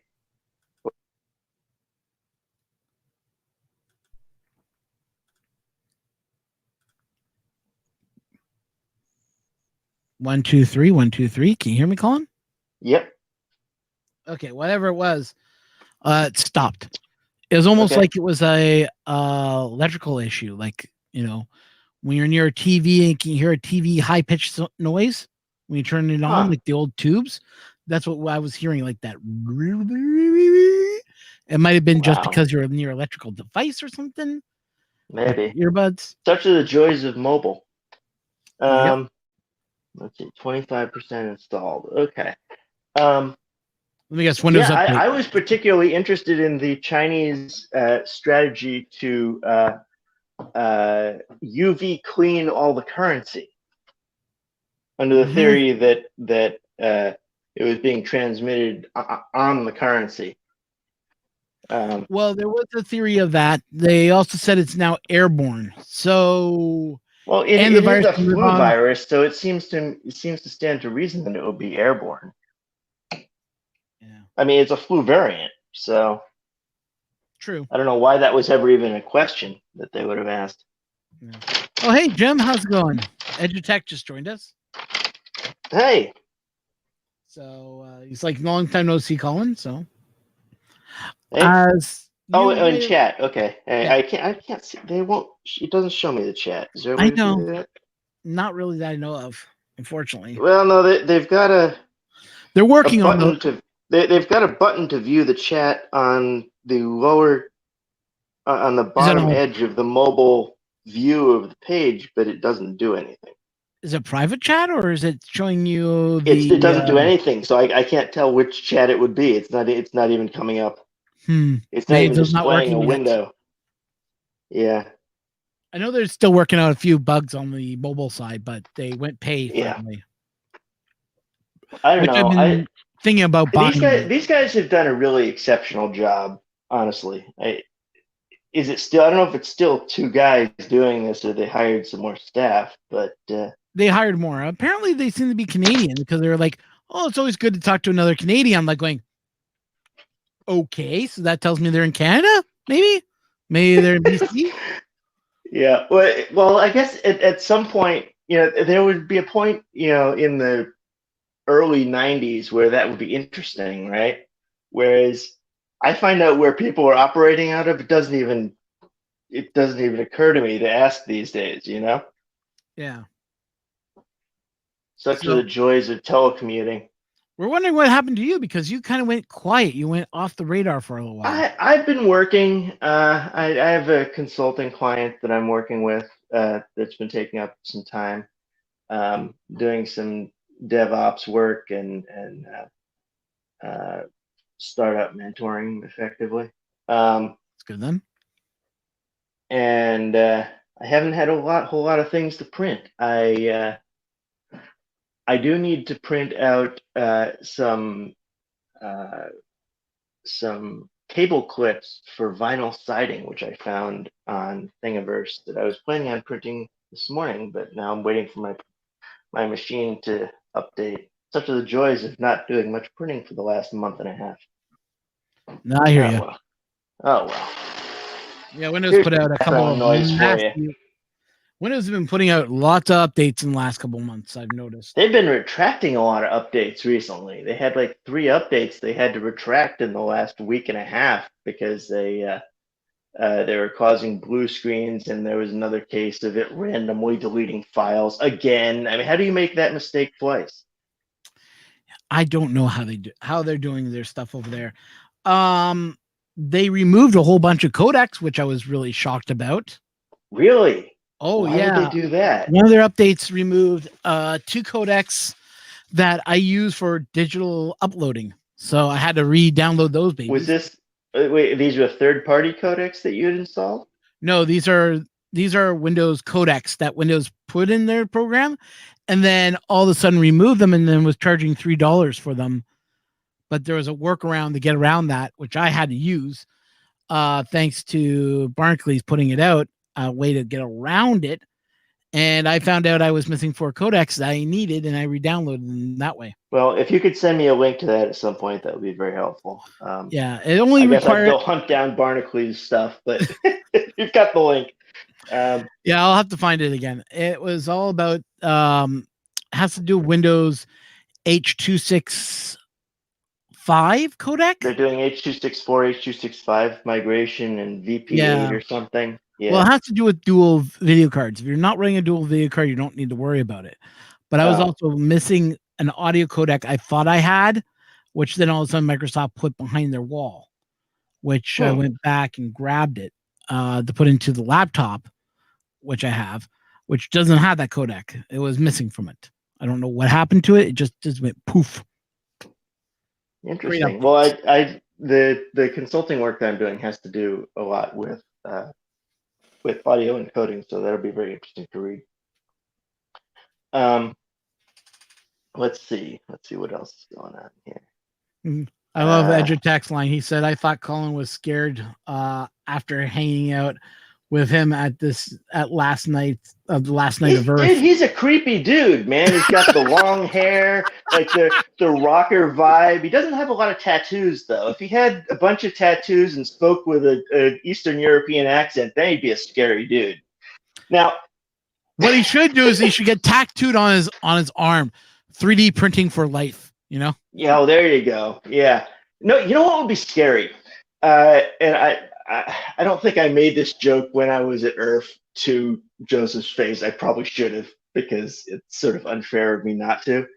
But by the way, Edgertech just said, "Ha ha ha." But remember that I guess it's still a feature, right? When on prusaprinters.org to actually provide the location of your printer, because they had that giant map with everyone's printer. Yeah. So initially they had set that up, and of course it was not an option. Your data was just out there, basically the shipping location of the printer that they sold you. And so it occurred to me that they should do a green stamps kind of campaign, you know, have a camera crew of giant Eastern European guys. What are you doing with your 3D printer? Bang, bang, bang, bang, come on the front door. We see you have a 3D printer. Tell us what you're doing with it.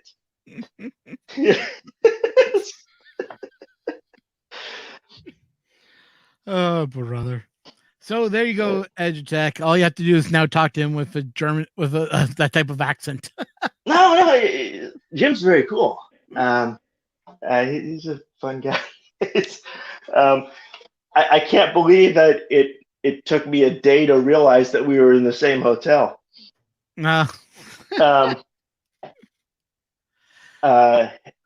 Don't know what hotel you guys stay at, but it was one of the ones on the opposite side of town. What the hell was it? Oh, Eggert? No. It was a.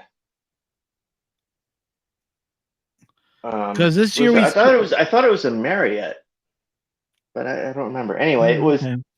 I know last time we stayed at the Red Roof Inn on the other side of the tracks. Bad move. Yeah, the first time goes through, you're not moving. Yeah, the first time, not last year, but the first time I went there, I stayed at Extended Stay America. That was possibly the worst hotel experience I've ever had. And I spent 15 years running a hotel review website. You know it's bad when. And it was sold to Condé Nast, but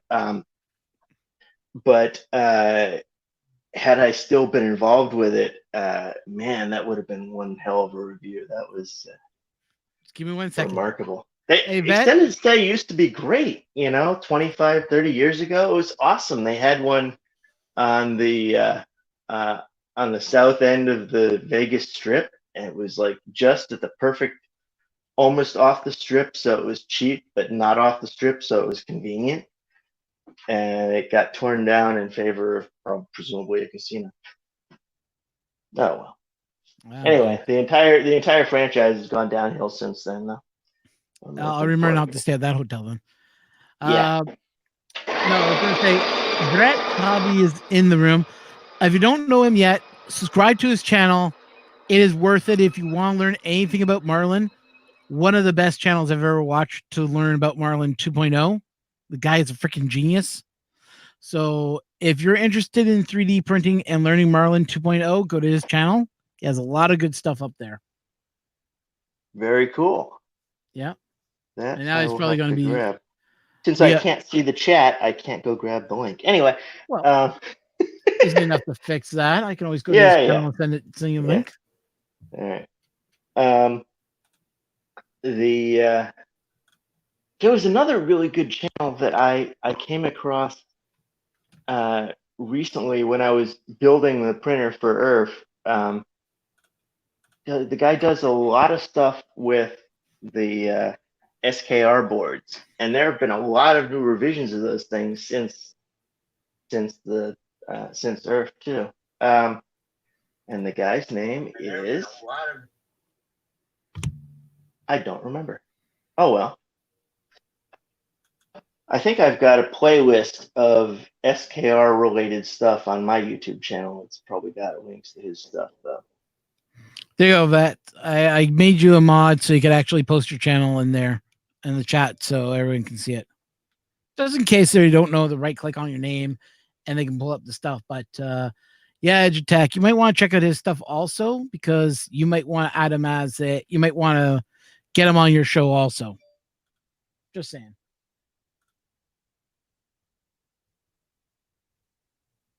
Can you guys hear me okay? I hear you. Okay, just make sure. No, I'm poking at my phone and attempting to make coffee and then walk away from the coffee maker at each step so you guys don't get a lot of extra noise. It's it slows the proceedings.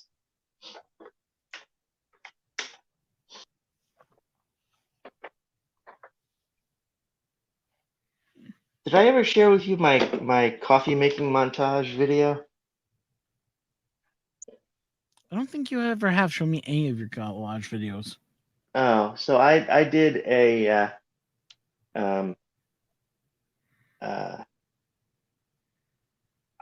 I don't know why. I guess because I was watching a lot of Jerry Seinfeld and comedians in cars drinking coffee, and you know how they always have that little coffee making montage as sort of an interstitial between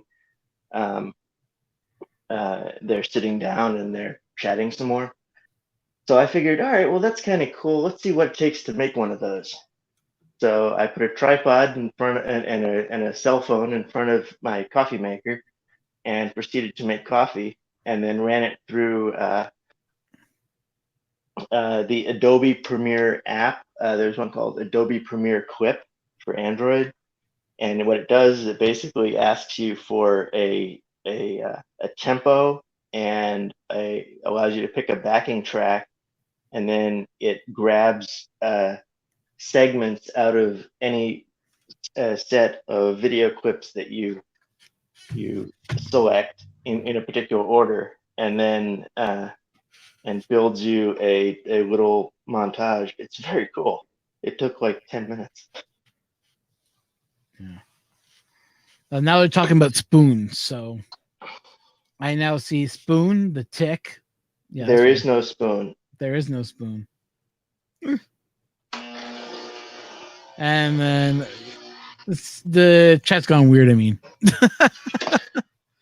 So I found this kind of neat little option thing that let me show you guys all. So I think I'm going to try a shot at building this, and we might even do a video on it. Application window. There we go.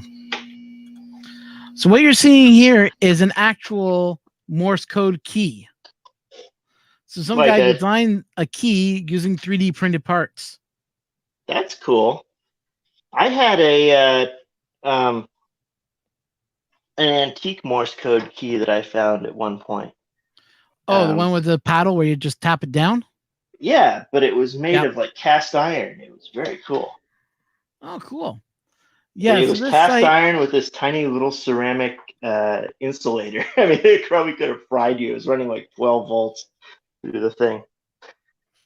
speaking of coax, yes, I did. And this is the final. Let me resume back into me for a second. Don't mean to knock you off there, Colin.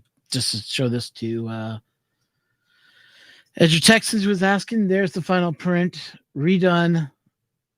No sides issues whatsoever. This was printed at first layer 215, then 210 all the way. Nice, good, sturdy, and it turned out perfect. So I think after I cleaned the nozzle, ran that purge fill through, it just turned out perfect. So I got an excellent print out of it. So What is that a print of? Is that a part of your Morse code key or? this print right here is Yeah. for a guitar picks. So you can store them in your wallet. How does that work? Okay, it's a wallet-sized card. You slide them in the sides. Yeah, so right here's a little rail that goes across it. You just slide your pick in there, and then you can put the picks in your wallet. Oh, that's slick. Huh. Cool. Yeah, I found this. I was looking for I got a friend that plays guitar who's also part of our ham radio course. Oh, this is my and now he's my Ulmer almost, helping me get my he's taught me so much about going into the high bands, RF. I really want to get into that, but I'm still learning. So it's more of a I can't afford it yet. And the machine I want is over $2,000 for the radio I want. Yeah. Radio $2,000. And we talk about 3D printing being expensive. Trust me. Well, ham radio. every hobby is much more expensive when you're an adult because you feel like you should be investing as an adult, whereas the same hobbies are extremely cheap as kids because it's not even an issue. It's not even a question whether you're going to spend that much money. Yeah. And just to let you guys know, yeah, that's FDM. This is not resin, or I wish I could do resin, but I don't have. Did you get a resin printer? Not yet. Oh, I need to get one though. But anyways, they're certainly cheaper than they were. I mean, I still not very impressed with the cleanup process. I mean, it seems just messy and toxic and more of a pain than it's worth.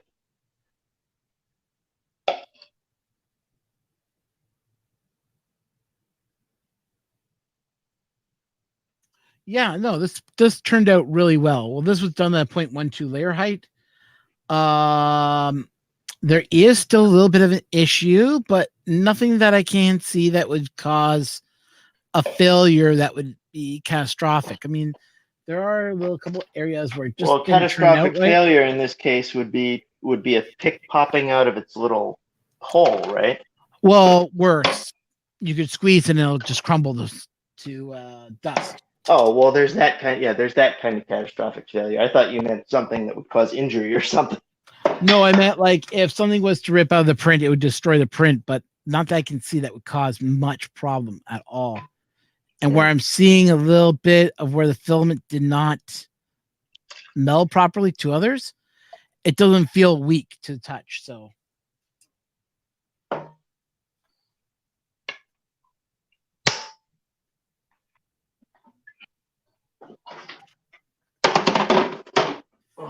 that's a question for Tanny that Mr. Tanner 3D could answer. Jimmy just posted, how many guitar picks can a guitar picker pick if a guitar picker could pick picks? I said the only person that can answer that would be probably Mr. Tanny 3D. I was going to say Lenny Kravitz would be qualified too.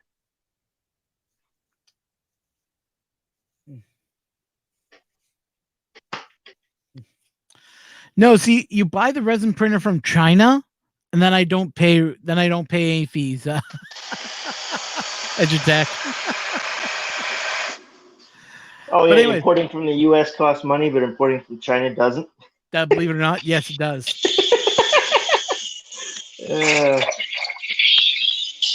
Well, if it's sent by courier, as I was telling him, I would have to pay for it. But if it's sent from China, I usually never have to pay for it. It's weird customs. But anyways, this is all 3D printed. So what I'm going to do is I'm going to get the print for this and give it my shot and see how it prints and see how it turns out. And if you guys want to see me build this and put it together, just ask. I'll do a whole video on it. I plan on doing this for my other channel anyway. So, what's the electrical side of the code key? That I'm not 100% sure. It just looks like it's a terminal to connect the two code key, connect the key together. But it doesn't have any specification as to voltages or anything. It's just a matter of. Usually there are about 12 volts that go into them. Yeah. But like I said, I would have to look through the. There's a schematic in there. So I would wonder, is there a specific squawk that is used for those sorts of things, or is it just connection and disconnection and that's it? What do you mean by that? Well, a specific squawk, like a controlled tone, rather than just current, no current, current, no current, and hope that your transmitter, squawks the right in an orderly fashion. Oh, you mean the tones, the dits and the das? Yeah, it does have that information built into the radio. So when it okay, so there's a Morse code sender back end. Okay, that's what I was trying to figure out. On the radio, we have a whole bunch of settings. You have CW, lower sideband, upper sideband, AM, FM. I forget what the other one is. Band numbers usually is corresponded to a number key that you'd usually have on the radio. And what you do, you just select, you want CW, so it knows that you're on CW. So what that does, it turns your squelch to a certain level and drops out all the noise floor to almost nothing, so that you can hear the dits and the das coming through when you're keying back and forth. So that would be dit. That would be dot. Dot. So be dit dot dit dit dot dit dit dot dit dot dit. Yeah. But it knows how to make the tone for those. So you can listen for the tone, you can tell what you're hearing. So have you been playing with Cold War vintage numbers channels at all? Oh, you mean those number stations? Yeah. No. Seems like that would be fun, actually. I've heard some of them. It seems like that would be a good subject for a movie, to find out that some new organization is using a number station in some novel way. There are still number stations operating to this day from Cuba. Yeah, well, from Cuba, the UK one is still operating. There's a guy on YouTube that just did a video on this. Guy's name is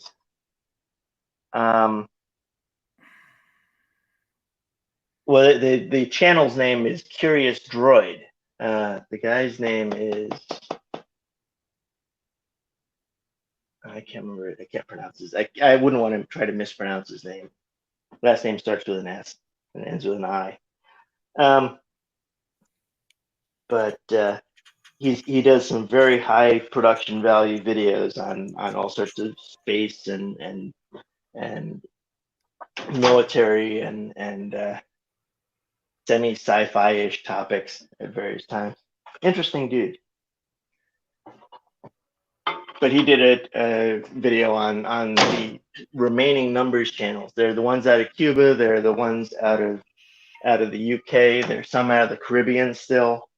The one out of the Caribbean, no one has acknowledged ownership of. Okay, here's the most creepiest one that really freaks me out. Whenever I hear it, sends chills down my spine.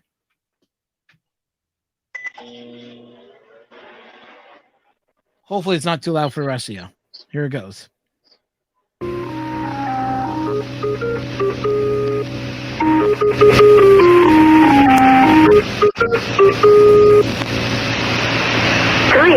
9-7-1-5. 3-9-7-1-5.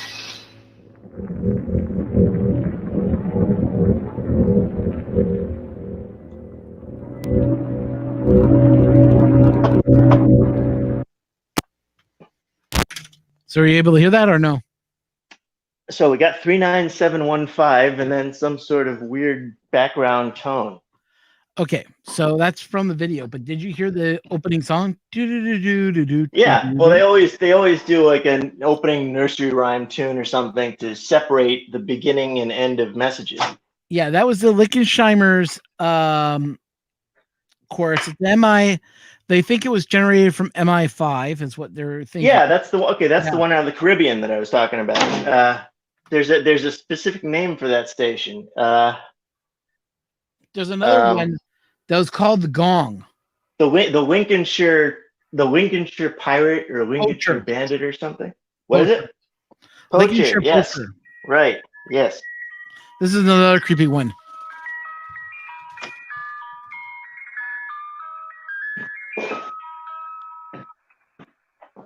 Would you like some ice cream, boys and girls?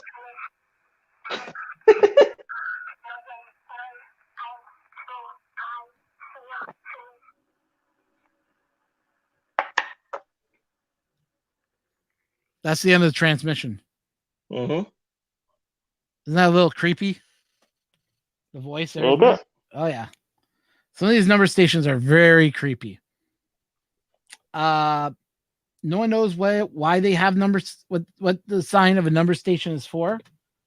The belief is that they had a one-time pad, is what they call it, and it's Right. Yeah. So it's one-time pad encryption. So the idea is that the recipient has a set of decoding keys that changes on a daily basis. Mm-hmm. There is an it's the precursor to the two-factor authentication dongle that has the changing numbers that people use these days. Yeah.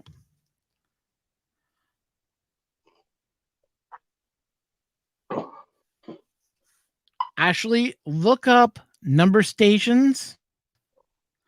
Look for a video by a guy named Dark5, and you can hear the recordings of most of these stations. They are creepy as hell. I've listened to a whole bunch of them, and they are creepy. Because you're hearing something that really, are you supposed to be able to hear? The answer is yes. But the idea is that you don't know what the hell it's all about. Now, there is a video out there by, I forget the guy's name, but it has an interview with a CIA, a guy who used to be supposedly a spy for Russia, who's now living in the UK. We don't know his name. You just go by the name of Dan.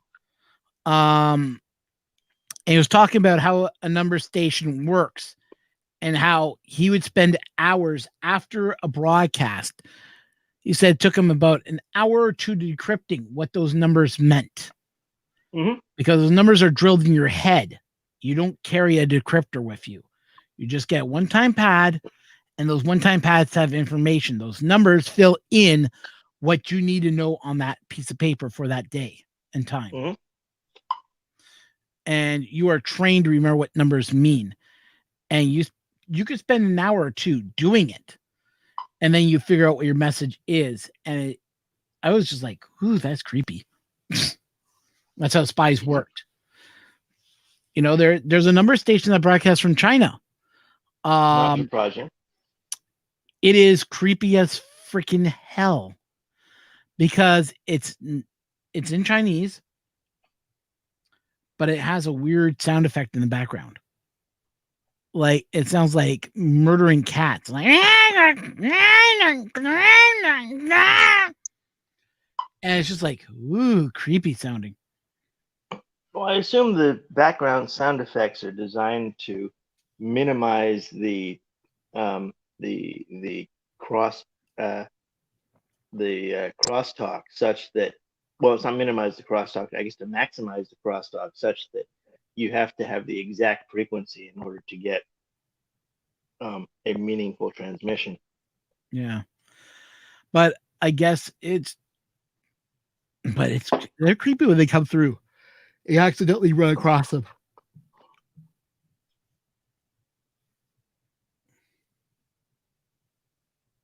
Which one were you playing? Was that the Lincolnshire Poacher, or was that something else?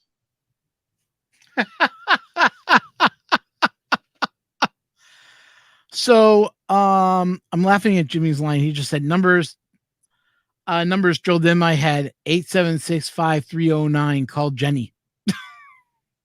He missed a 4. No, it's 8675309. Yeah, you're right. How did I? This thing, there was a 4 in there in the middle. Apparently, because I didn't listen to popular '80s music sufficiently closely. Yeah, I remember that song. 8675309.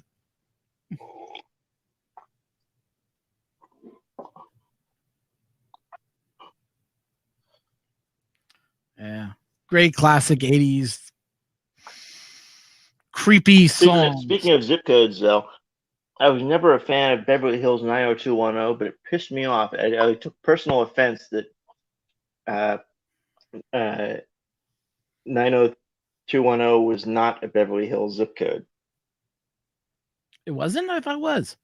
No, it's a couple of counties over somewhere. Oh, interesting. Yeah. I took personal offense. Like, how could you fuck that up? It seems like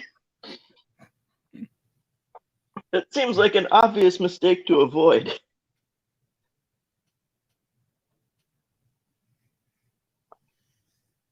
Oh well. Oh, 1-800, yes, Stanley Steamer. I remember those commercials. 1-800 Steamers. Speaking of which, I just got a voicemail from a 900 number. Really? Yes. Yes, still they're around, 900 they're spoofing caller ID now with 900 numbers. There's got to bummer. be something about, assuring the validity of the content you deliver across your network. T-Mobile, fucking do better. In Canada, it's illegal now to have blocked numbers now. Really? Yep. Huh. I don't know if that's a good solution, but I can see how it would certainly solve a problem. I can see Mr. Buttram needs cash now because quoting J.G. Wentworth, 8775. I used to like those commercials back when they had the old geezer. Yeah. That was like 15 years ago or something. Now they have the old geezer driving the bus or something. Yeah, with opera singers in it. It's like, what the fuck?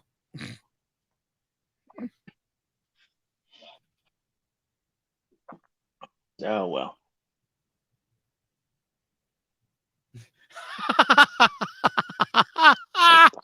Never Let the Machines Win came up with a good line, Mike. He's like, when you call the number back, they make $10. Yeah, of course. That's the whole point, right? They don't even need to scam you. They're just by virtue of the fact that you responded, you're getting ripped off. Yeah.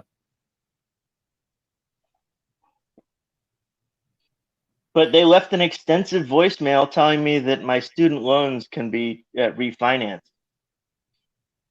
Yeah. Oh, Robbie Mack made it to the club. Yay, Which Robbie seems Mack. like not worth the effort. You'd think the voicemail would simply say, "Give us a call back." Yeah. Let us make $10 off of you. That's right. Yeah. So, yeah, one of my favorite commercials to hate. Heard in the car, call William Attar. Oh God, I hate that stupid guy. Because he yells. Is that a local attorney? That's an attorney in Buffalo, New York. I remember him. Yeah. And From when Robbie Mack would probably remember that line. Heard in car, call William Attar. Yeah. During the People's Court, and they used to play that ad right during the People's Court. I was like, oh, you got to be kidding me. There was an attorney that had an ad that showed up on YouTube. I guess that's a suitable thing, I mean, platform to advertise on, but it showed up before a 3D printing nerd video. And I don't remember the name of the attorney. I meant to write it down so I could go find this guy's video so I could share it. But it was basically it was around, I think it was the day of the Super Bowl. It was Super Bowl Sunday that I saw this. And it had a superhero looking guy in a, sort of Iron Man looking outfit that where that was the attorney coming to save someone. People were calling for him to save them from something or other, and he would show up in his Iron Man looking outfit. It was the most bizarre thing I've. Oh, I wish you had that recorded. That would be I know. Yeah. I don't know how to go. There should be a mechanism to go back and go through your YouTube advertising history, because that would be fascinating to find that.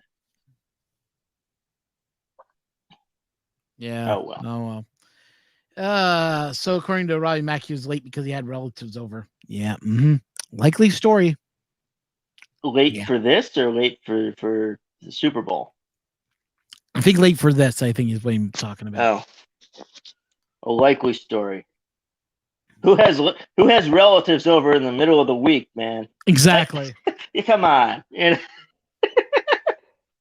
So you had to wrap a Godzilla. Just be real about it, Hey, wrapping up a Godzilla is not easy. There are a lot of compound curves on that bastard. That's true. No, I think he had to do a car wrap with a Godzilla. He always sneaks a Godzilla in any of his designs, just to show that it's Robbie Mack. I don't think he would do that on his commercial designs, would he? I think he does.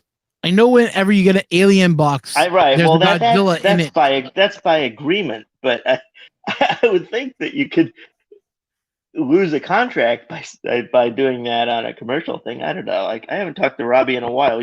I guess he's in chat, but I can't see chat. So, hi Robbie, how's it going, man? Kilroy made it. Hey, Kilroy. Al, thanks for coming in, man. Hey. And I love Al's stuff because he's a woodworker. So I love watching people work with wood. There's just something satisfying about getting a chunk of wood and turning it into something. Yeah. Hey, man, have you seen the Slingshot channel? Slingshot? No, I don't think I have. I wouldn't even venture Jorg something or other. It's a German guy who is an archer, and he has developed an archery preload system, more or less, that he attaches to bows, making them somewhere between a crossbow and a manual bow, but in such a way that is not an automatic weapon as defined by German law.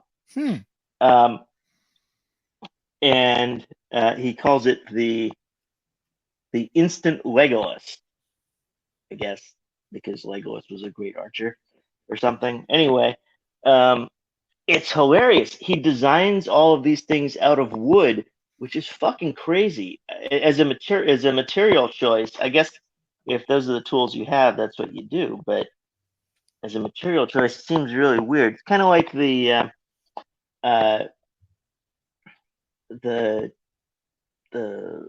Winter Garden guy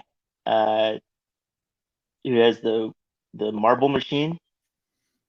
Yep. Have you seen that one? I've heard of I remember the marble machine that was made to make music. Is that the one you're talking about? There's this ongoing project, right? So that was version 1. He now has the Marble Machine X that is an ongoing project. He's got, I don't know, something like 4,000 backers on Kickstarter. Yeah. No, and that's not Kickstarter. He's using Indiegogo? Patreon. He's using Patreon. Okay.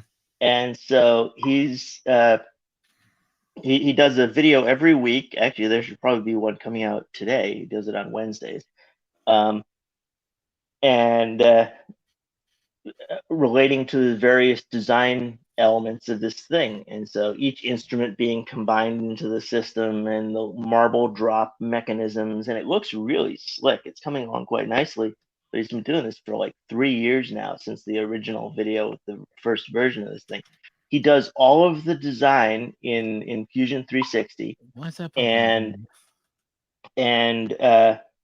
does most of the fabrication using a CNC router on using very thick, I think 3/4 is it 3/4 or 2-inch plywood. It's kind of amazing.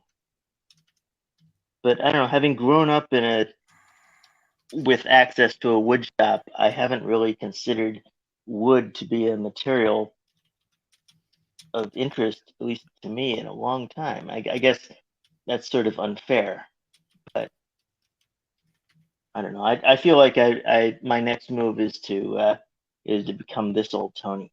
That's gonna be my next.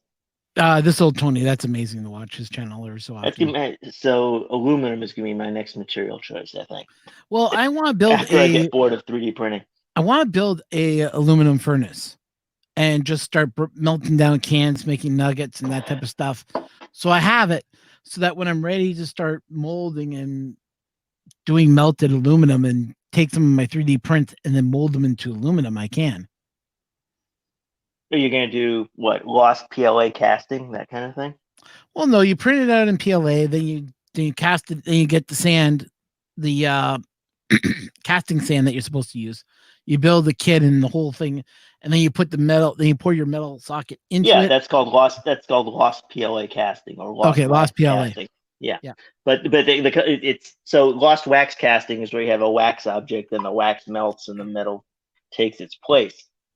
Lost PLA is only substituting PLA for wax, basically. Well, no, what they do is they take the model itself and they encase it into a sand pit.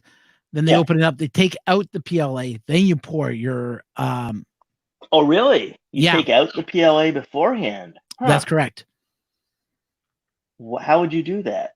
Well, you have two sides of a cast. So what you do is you put your PLA in the center, you fill it up with sand, and then you have like a cut in the center. You slide a board through it. You lift up one side.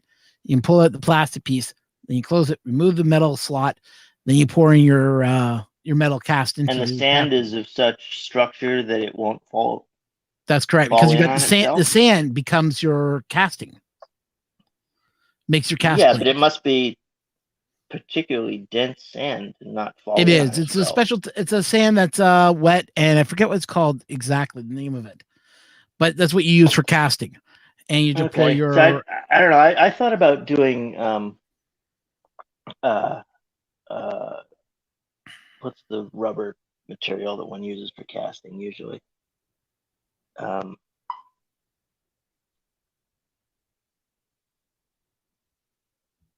I can't remember the name of it now. Yeah. Someone in chat will have it, and I can't see it. But anyway, doing it that way by building a latex. Latex? No. Some sort of rubber. Anyway,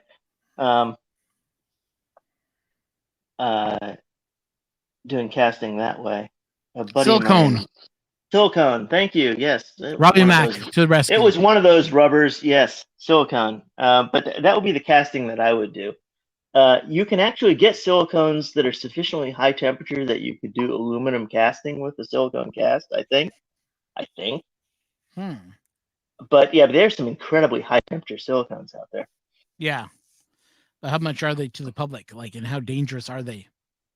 All of these things are highly toxic. That's just how it goes. You just take your life in your hands, even thinking about any of these. It's nothing big. It's just highly toxic. It won't hurt you. Oh yeah, absolutely. Don't breathe. Don't breathe it in. Don't put your fingers in it. Don't taste. You probably take 10 years. You probably take 10 years off your life just thinking about these hobbies. Especially like resin.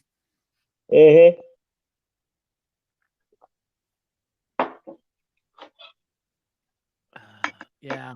I gotta check out Kilroy's stuff because I mean, as much as I am, love working with 3D printing, there's just something satisfying about working with wood on a lathe Oh yeah, I and mean, just if you taking can their if you can notches and get just a nice cutting into solid it. piece of hardwood and do some elegant routing with it, you can produce some beautiful stuff. Yeah. But there's also a smell. That smell of oak as you're just carving in your markings that you want. Same with cherry too. It's just Yeah, a I smell. always associated pretty much uh uh um any wood chips with a as a positive smell as a kid. Mhm. So any standing that was done, I would just sort of, stand there in awe. And, oh, wonderful smell. Yeah. See, I used to cut wood. Like I know how to do this stuff when I was a kid, like drop your plans on a piece of paper. You'd have your first one would be like showing you your top layer, then next one would be your bottom, like the underpad, like how much of a curve you want, all that math all figured out and drawn out. And it looks like we got another person that wants it in the stream. Who do we have this time? Yeah, gone are the days that you do that stuff on graph paper and just hope for the best. Hey, how's it going? What up, Buttercups? Hey, Hey. Mac, how you been? Been a long time since I made a morning stream, so I wanted to jump in when I could. Oh well, thanks for coming on in. Okay, bye now. Just kidding. It seems like your video's off from your voice. Oh, is it lagging? Yeah, it's doing something weird. Well, poop. Oh crap! Butchum, how do I fix it? Somebody help me. How do I fix it? I think logging out and logging back in usually works. Yeah, it's usually the best bet. Really laggy. All right. Let's try that again. Okay. Second. We'll do it. I'll bring you right back in. China. He's broadcasting from China. According to the Edge Attack. Oh, brother. Yeah. Am I going to regret this having installed iCloud for Windows? No, iCloud is pretty good. Okay. It's when you install iTunes for Windows is when your computer goes to all hell. But then again, it's like iTunes for everything. Yeah. I mean, I have a friend that has iTunes on his Mac, and he just swears to God when he installed it, it killed his Mac. There's a Robbie Mac that we all know and love. All right. How's this? Any better? A lot better. Much better. I'm on Firefox right now. Usually it crashes on me, but we'll see how that works. Yeah, it's a pretty It's standard. interesting. Firefox has an interesting set of edge use cases where it is in fact significantly superior to Chrome. Yeah, I use it for browsing the internet. Yeah, they said they thought you were from China because you had your mouth looking like an old Chinese movie. Oh, that would have been like a kung fu That's movie. just because he's Damn. trying. That's because he's secretly threatening to kill you. Yeah, so it should be like this. I want to fight your brother. Kung Fu. Could have went all 7 deadly sins and been like, you must be number 1.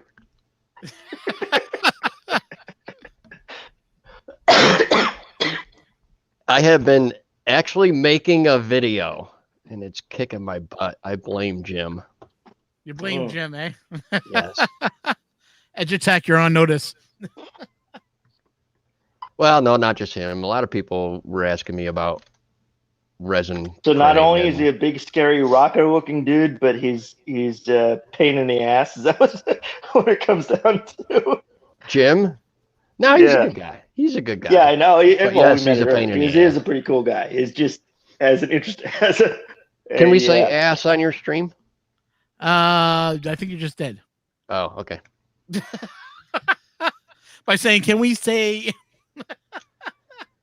I do a long-winded video on my resin post-processing, basically. My setup and post-processing. See that exemplifies much more effort than I'm willing to put in 3D printing. Yeah, you know, and It just I do a I just video don't like have it once a in me. year, and it reminded me very quickly why I only do videos once a year. oh well, not just doing the video, but I'm talking about doing resin post processing. It's not that bad. That's one of the main Really? reasons that I made it. Yeah, I mean, it's like 15 minutes. Yeah. He is the resin king when it comes to resin. I wouldn't say that. No, it's just it's not as bad as you think. Honestly, it takes longer, I think, to remove supports from PLA than it does for the resin printing. See, that's the funny thing, because whenever I print anything from PLA, it's just snap and it just comes off with no problem. Obviously, it depends on the model as well, but The model, the material, yeah. Yeah. the slicing. I mean, I've had plenty of PLA supports that never came off. I mean, Yeah. you know. I've been lucky. I haven't had that yet, but I've never had the luck like what's his face was showing chat where he just picks up a piece and the supports are left on the table. I've Oh, never had that that happen. clean. That's cool. I've got them kind of dialed in, but then there's so much sanding and everything else after the fact, and you always get really bad scarring. Whereas that's the nice thing about resin is it works really well. It files really well, sands really well. It's super easy to work with. Huh. And the best part is you could turn around, like if you end up with any divots or pock marks or something like that, you could just You turn just around and apply more resin to it. apply more resin and throw a UV flashlight at it and call it done. It's pretty slick. Yeah, Mr. Buttram says nobody ain't got time for that. Yeah, Buttram's a big resin hater. Yeah. He's always hating on me about the resin. That's because you do a better job than he could. I found Take that it as most a of the resin. Sorry, go ahead. No, I'm saying you should take it as a compliment that Buttram always hates him on it because probably Mr. Buttram can't make it work. Well, he's just jealous. No, Exactly. he could make it work. That's all. He That's doesn't. all it is. He just wants to be you, Robbie. That's He,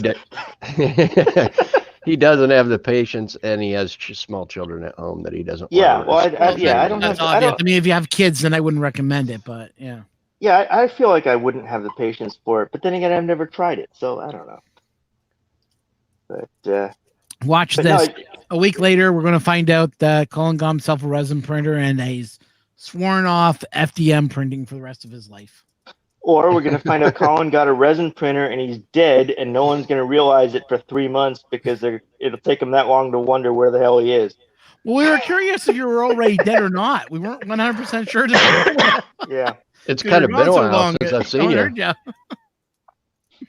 I think I did see you in chat during the 1440s makers thing or something. Were you in there? There's some 1440. some live stream that I saw you. Oh, about a I've been week or two on. not this past week. But I've been in. Somebody was building something. And I was there. I think I've been in Chris Riley's streams a couple of times in the last month and a half. But Good There's a people. guy we haven't seen much of on streams is Chris Riley. Yeah, they've been. he did a build or two in the last 2 months, I think. Yeah. Probably depends on his work schedule, would be my guess. But Yeah. they've not. Yeah, he has a real job, so you know. Yeah. Unlike all of us, we just got fake jobs. Well, yeah, fake jobs that let us stream in the middle of the damn day. Wow. Mike there's- says we all want to be Robbie Mack. Thanks, Mike. You got to shoot higher, man. Aim higher. That's all I can tell you. I missed it. What did he say? He said we all want to be Robbie Mack. Oh, well, you know. How's your computer coming along there, Colin? How's my computer coming along? It has rebooted, and I'm too lazy to go switch. I just don't care that much. I don't want to run down your phone and then you're like, oh crap, I need my phone to be working. Oh no, it's at 24%, so that'll be my limit for streaming for today. Okay. Although no, I have to go to the gym, so I need my phone charged. So maybe I should just switch over to the computer. Let me go do that. I'll be back.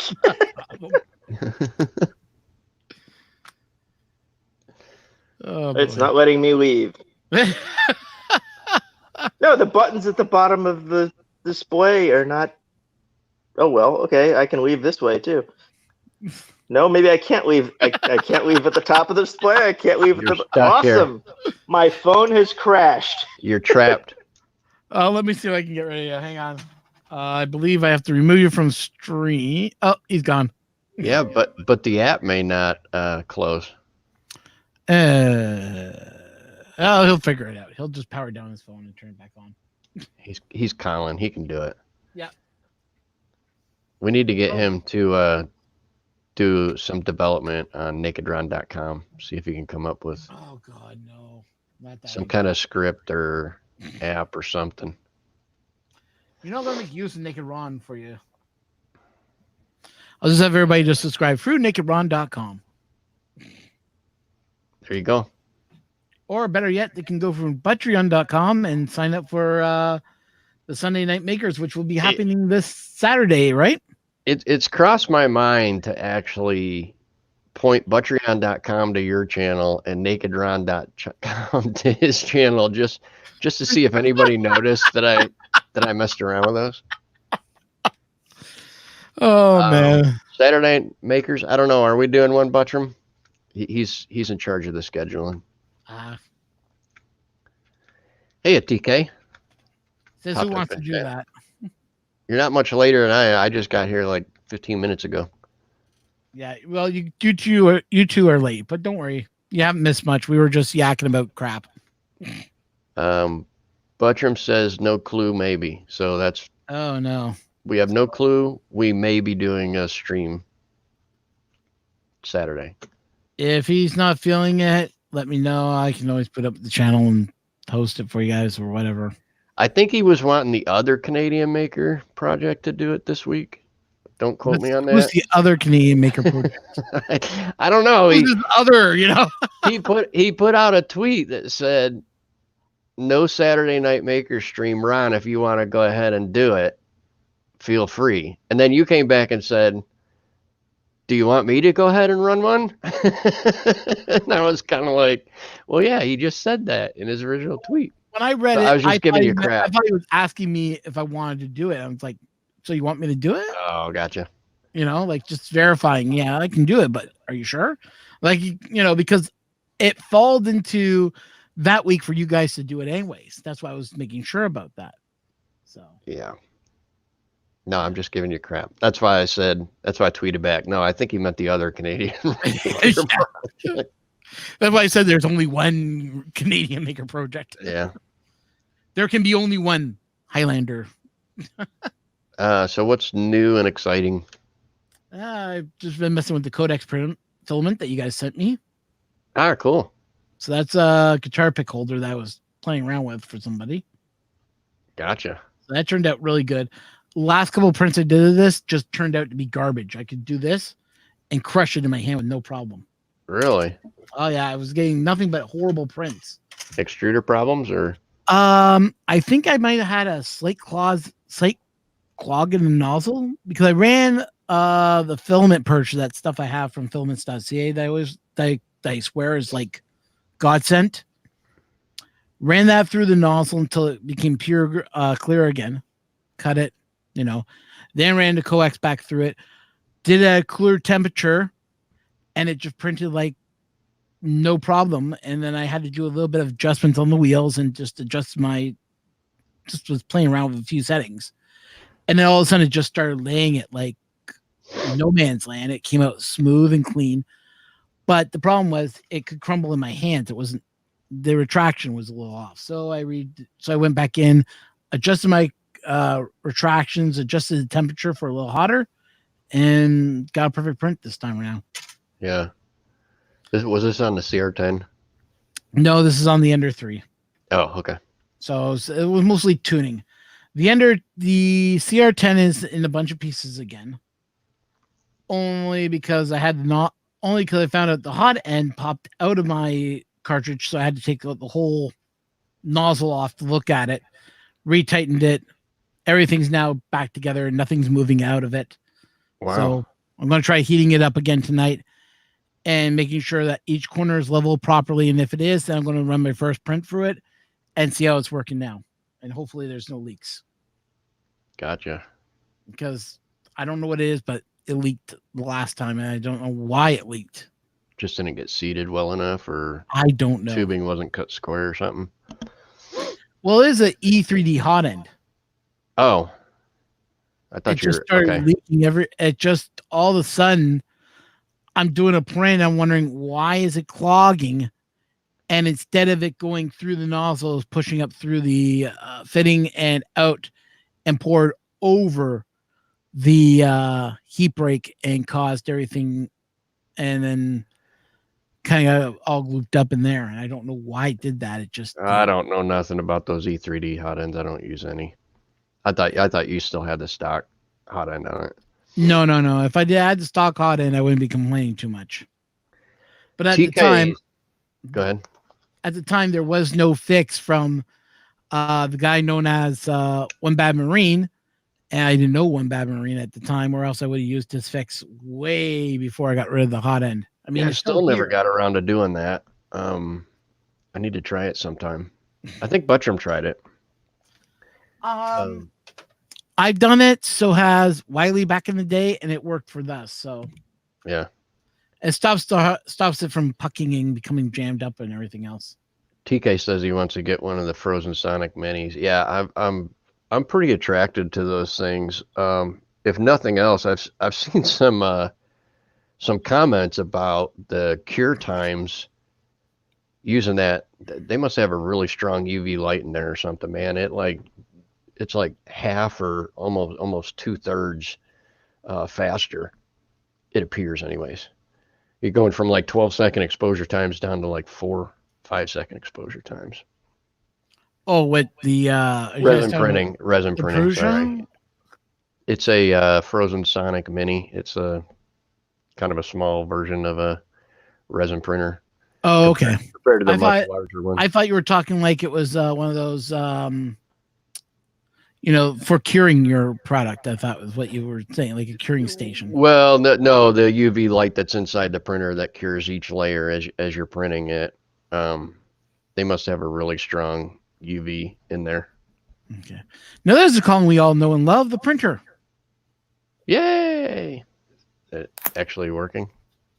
Yeah, he is working. I can hear noise.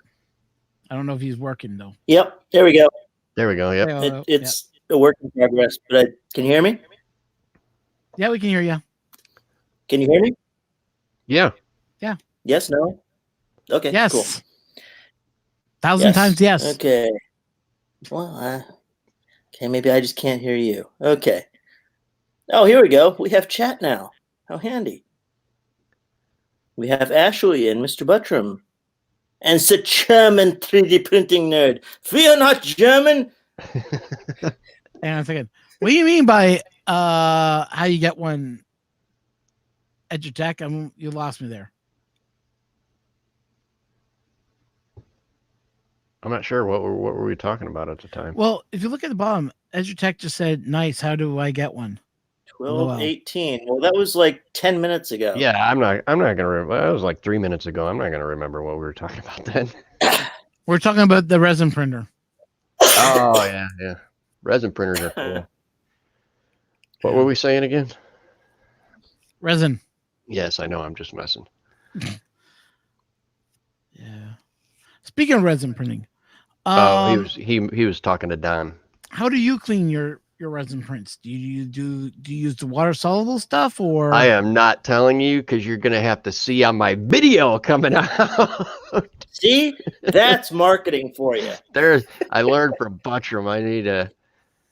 It's top secret. You guys are definitely gonna want to see it because you've never seen anything like this before. You hear that, people? All subscribe to Robbie Mac now. No, don't. No, you don't need to subscribe. You just need to watch one video, downvote it, and then go home. Really, it's Oh. just for Jim. Oh, you can downvote it. I don't care.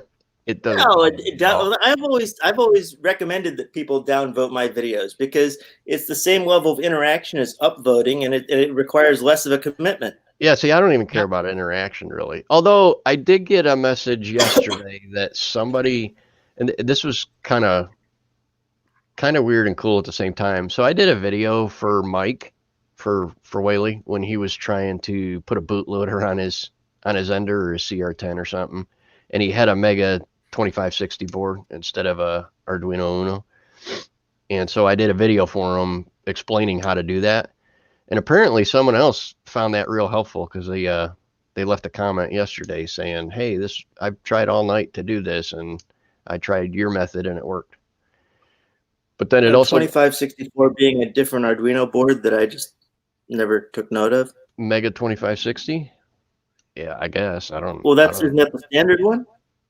I'm sorry. So 2560 is the standard one. 2564 is a different one. No, it was a Mega 2560. That's the board that I used.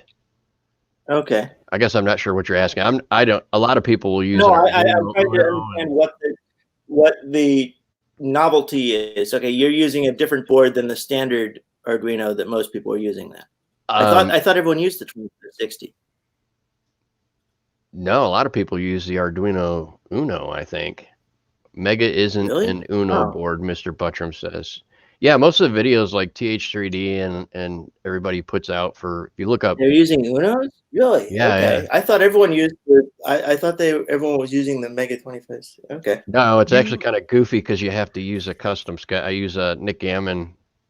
Nick Gammon is the guy that made the sketch, I guess. Yeah, he's got all sorts of good shit. I had to Yeah. use his stuff to flash. What the hell was it? The Creality boards require his stuff. Yeah. That There's was the also issue. a way to flash them with a Raspberry Pi too now. Oh, really? Yeah, you gotta Well, use you the can flash them GPIO with ports. just about anything, so long as you can run a flashing script. Then you have a serial connection. But yeah, Nick Gammon has all sorts of snazzy tools for that kind of thing. Ron, you can Always flash did. anything. You're Naked Ron. That's right. All you need is a trench coat. Well, the trench all. coat is optional because you're and some flashing. naked. So should I show you Naked Ron? No. Why would you make the mistake of asking that question? I think you've missed the point of flashing. I'm warning the people who might get offended, like Ashley. So yeah, I don't know if you know, Colin, but We're all going to get triggered. at one point I registered Butreon.com, and right now it just points to Buttram's channel. But then something came up with Naked Ron, and I looked online and I was surprised that domain was actually available, so I bought it as well. And Really? yeah, it now points to Ron's YouTube channel. But we might need you to develop an app, a Naked Ron app, some kind of game or something. You're a developer. Oh, You can do that, God. right? Yeah, we got to come up with something a little more exciting. Like, we'll make it a browser plugin. There you go. Periodically, Ron will flag you across your screen, no matter what page you're on. It'll just have a little running Ron across. Yeah, how's that going to work? That'd be awesome. Running Ron across the page. No, Ashley wants you to do a robe in a John mask. What? John Mack's case. Oh, John Mack. Yeah, she wants to see John Mack in a robe. So maybe you can write an Well, I app think that, John Mack would be better equipped to help you with that. maybe you should buy that domain there. What? JohnMackinArobe.com. I'm not gonna buy Why that. did domain. John Sounds Mack like say- Ashley has her art set on it. So who are we to fight her for the domain name? Yeah, she should have it. That can go to John's video feed where you could just see John in a robe walking around his house all day. You see like all 32 cameras in his Yeah, house, and yeah. you might find him in a robe eventually at some point. Like a Where's Waldo, but it'll be Where's John Mack in a robe. Yeah. Yeah. Well, don't worry, Ashley. I think already has access to his cameras. The question is, does he know she does? She's got Not. VIP access. Yeah. Well, I think one day Ashley had access to his cameras or something like that he gave her. So what's the current state of the Prusa there, Colin? Does it print? It's perfectly good. I just haven't been printing. What's wrong with you? And so I went to turn on this computer this morning, and in Windows, it had like 18 updates, and now having Awesome. completed those updates, I switched over to the Mac side so I could do this and actually print something. And it has another 12 updates. And I don't think I've turned on the Mac side of this, spun up the Mac side of this since I updated to Catalina. So now it's got a new Mac OS update for it in that time. TK's ragging on you pretty hard in chat, man. Yeah.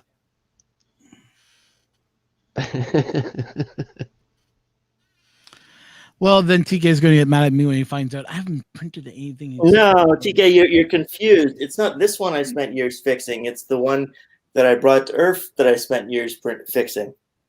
This one is my little workhorse. It does what it's supposed to do and doesn't fuck up a whole lot. So where's the one that does Which is sort of all the time? I guess. What? Aren't you working on the one that doesn't work? Because my only objective today was to print vinyl siding cable clips so that I could clip my. I have a couple of cable runs going into my house, and they've fallen down where I sort of shoved them up under the siding. I figure I'm going to put actual clips in to hold them in place. Yeah, that's a cool idea. Just like a little Yeah, J-hook well, or something to try to slip up under. Shockingly, there are vinyl siding cable clip models on Thingiverse. So TK has not been printing anything. He's giving us a hard time. Thingiverse has everything. yeah, it was kind of amazing. I mean, it's not the optimal design, but I guess that's not really the point, right? Right. Let me see if I can go find it so I can actually get this done. I did manage to take the SD card out of the printer and put it in the computer, which I guess is step one in printing things. 3D printing professor went Oh. live today too. Yeah, he does a live thing on Twitch now. Is that on YouTube? Yeah, I haven't been watching this stuff lately. I don't know what it is. What the hell? Just every time I see a new video on it, Okay. doesn't do much for me. I know this is kind of petty, but what Be the petty. hell? But what's wrong? Let's see, application windows, Chrome tab. Usually we don't really hear you using the H word, so something must be going on. Yeah, well, this is weird. Have you ever seen a giant white thing in the middle of the Chrome new tab display? No. Middle of a Chrome tab display? Yeah, I'm sharing my screen. Take a look. Ron has to enable the screen share on it. I know, man. That's Welcome to Earth. see that? Earth View? Yeah. What the hell is this? It's EarthView 3.0, This dude. is Yeah, it's just a new the Chrome version. new tab. This is just your basic Chrome new tab thing.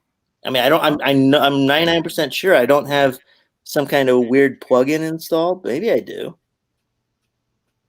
Again, I haven't used this computer in a long time. That's really weird. Okay. Hey, Hack Monkey, haven't seen you in a long time. How you been?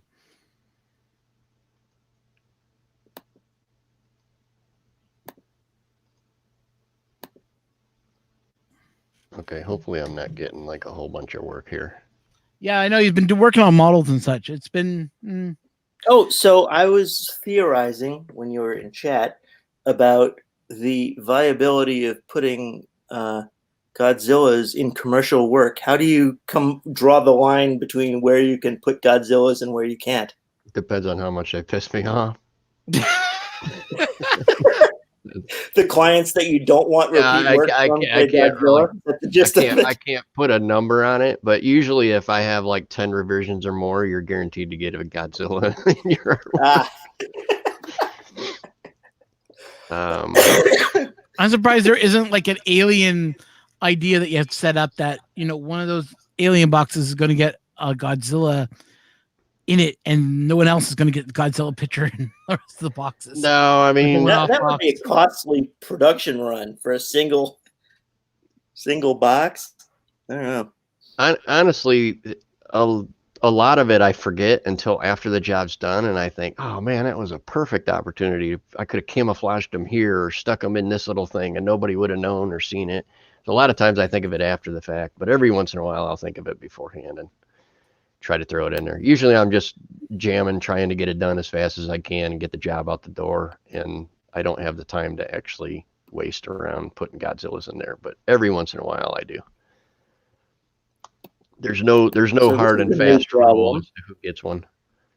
Oh, okay. This is there we go. I thought maybe there was like a special box that you could start designing, and just say, "Hey, here's one with the Godzilla. Here's one." How does that work? I actually never got a good look at an Alien 3D box in the time that I was at Earth.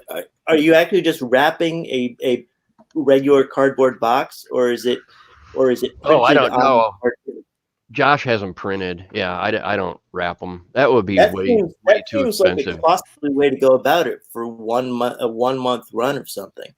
It does, but he gets pretty good pricing because, and even like his brochures and stuff that he was doing, he gets pretty good pricing on there. They were Yeah, almost they the look same really as good, my but I just wholesale wasn't pricing. sure how that was done. Huh, okay. No, they print directly onto. It's a flatbed printer. I'm assuming that's how they do it. They're not screen printing it. They're actually digitally printing it, but they've got some Yeah. whiz bang equipment that can bang it out fast. But you print directly onto the cardboard, and it's a cardboard. Typically, it'll have a white face on at least one side, and run it Huh. through, and then it'll print registration marks on it. So you take that over to another flatbed machine that's actually a And you do cutter. the cutting of the box shape. Yeah. Yeah, and it'll detect your crop marks and then cut them all out and perforate, do perforations and stuff like that. I'm assuming. I've not seen the equipment or the shop that he's using to Yeah. do it, but that's typically how it's done. Yeah, but aren't they coming from That's China or cool. something like that? You were saying?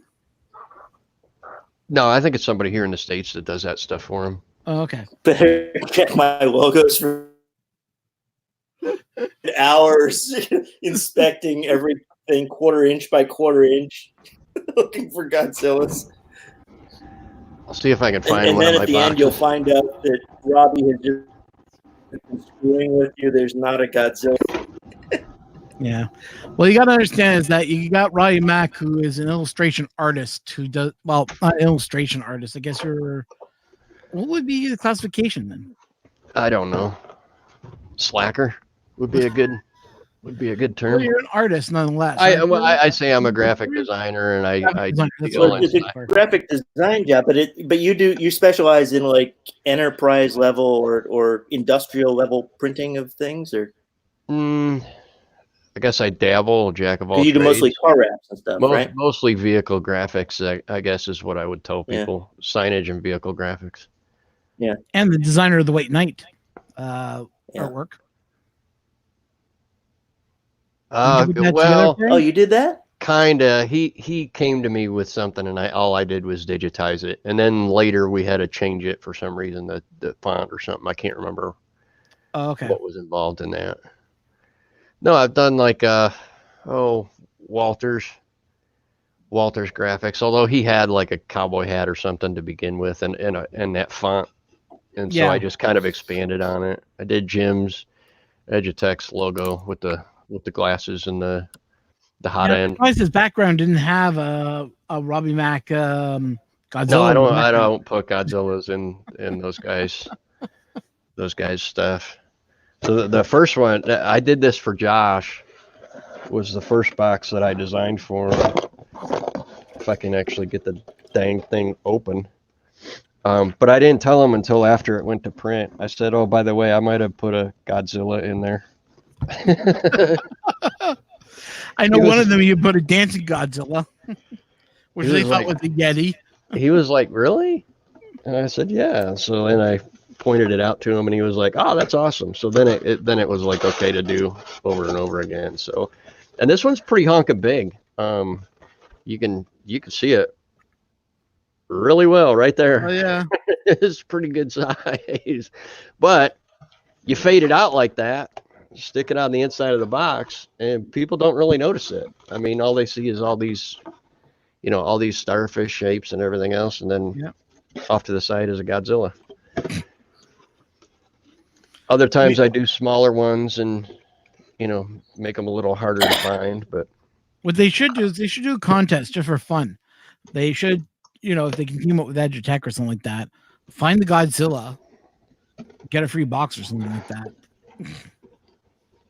I have had people request Godzillas. Probably the most famous was Takuma Sada, he's a Japanese IndyCar driver, and he wanted a Godzilla hidden in his visor strip, which was really tough because it was the logo. It was ABC Heating and Cooling at the time, and so I did manage to sneak one in the center part of the A How does hole, one as it were. do things on nice. visor strips? A perforated design so you can actually see through the visor still? So a visor strip is, let me explain, I guess. There's a strip that goes just across the top of the visor. It's kind of a sunshade for the drivers Right. But it also. So it's not meant to be see-through. Correct. And then okay. what you're probably thinking of is the tearaways. And what they do is they'll have like maybe 10 layers of an acetate film that is templated, and it goes over the top of the visor. So when the visor gets dirty, they just grab one, peel it off, and let it fly. And there's 9 more underneath actually, it. I was thinking of sort of logo ends and that kind of able to see out the back windows still, but you can't easily see in, or like on a bus window, that kind of thing. It's called window perf. Basically, a bunch of tiny holes are Yeah, that's what I was cut going to into say. it. Yeah. Whereby, I guess if you're up close to the window on the inside, you can see, but if you're not up close to the window, you can't really see it through the perforations. Yeah, we actually did. We covered a visor. Hang on, I got a call coming in that I need to ignore. We did that. We did that on a full. Covered the entire front of a visor for Kyle Petty for one race, and it was interesting, but it didn't really take off, and I didn't think it would either. I mean, we didn't develop the idea. They came to us and said, "Hey, can you do this?" And we're like, "Sure." And then I think it was like Car and Driver or Motor Trend or something did an article about it, and they joked about how it looked like he ran face first into a parakeet at 200 miles an hour. Speaking of destruction, did you watch the Daytona 500 and see that crash? I did not. Oh, I'm not a big race fan anymore when I work in it all day, but I did see the crash on the news, and luckily he made it unscathed. Well, I don't want to say unscathed. I mean, he's not unscathed, or whatever, but yeah, it's not as bad as what a lot of drivers end up. was that a car that you worked on? Critical but not life-threatening. I don't know how an injury can be critical but not life-threatening. I thought that was the definition of critical, but I don't know. Did I say that? Did I say it was critical? No, that was on the news here in North Carolina. Oh, sorry. The reason that they're saying it's not life-threatening because he won't lose his life, but it's still critical to the damage. But I thought that was the body. definition of a critical injury or a critical condition. Oh, I thought he was it was life-threatening. I'll have to watch. I thought he was in serious condition, but I didn't think Yeah, they did. This was the other day, a couple of days back. I mean, oftentimes, and IndyCar is a bit of a different animal because they tend to expose the body a lot more when a car crashes. So it's not unusual to lose a leg and stuff like that in a really serious IndyCar crash. So yeah, I was under the impression that he wasn't going to lose any limbs or be in a coma for months or whatever. But yeah, I haven't watched it. According to what they're telling me on here. Yeah. In chat. Yeah, no, I was just wondering if that was one of your cars that you worked on. You just went, oh, good Lord. No, I don't do any NASCAR stuff. Every once in a while we would do it because they have a Brickyard 400 here, but most of those teams are all based down south. Oh, okay. Wasn't too sure, just I would ask. But they go through a lot of wraps. And they go for a lot of cars too. Yeah, well, shoot, some of them teams may have a dozen cars just for one driver, which is way different than IndyCar, where you're lucky to have one car and possibly a backup car, and that's it. Yeah. It's crazy. Well, Thingiverse certainly hasn't improved in the time that I've been away. No. Everybody in chat's logged in. That's what they're slowing it Still- down. It's still like There, wading Gilroy. through dog shit. Jesus. Remember, you're always welcome to come in anytime you want to. Al, thanks for coming in. See you, Al. Everybody say bye to Al. We can. Bye, Al. See you all, and then you take just one L off of the end, and it's see you, Al. Take one L after there. It's C-U-L. See you, Al. Oh, C-U-L. Okay. Like bye, Al. Yep. See you, Al. It says see you all.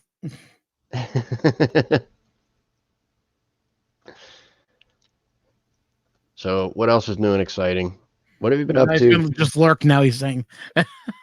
What have you been up to, Colin? You been doing any more traveling? No, I've been working with a client on a sort of a startup mentorship thing. Some DevOps work. We're producing a web service that he is not quite yet launched, but pretty neat, audio related. That's all you can say. Well, not like I said, not quite launched. So Come on, man. We're friends. it's coming along. It's very cool. We're friends. I won't say anything. Promise. Yes. Yeah. Well, I'll send you a link. I'm just messing, dude. Actually, I should probably send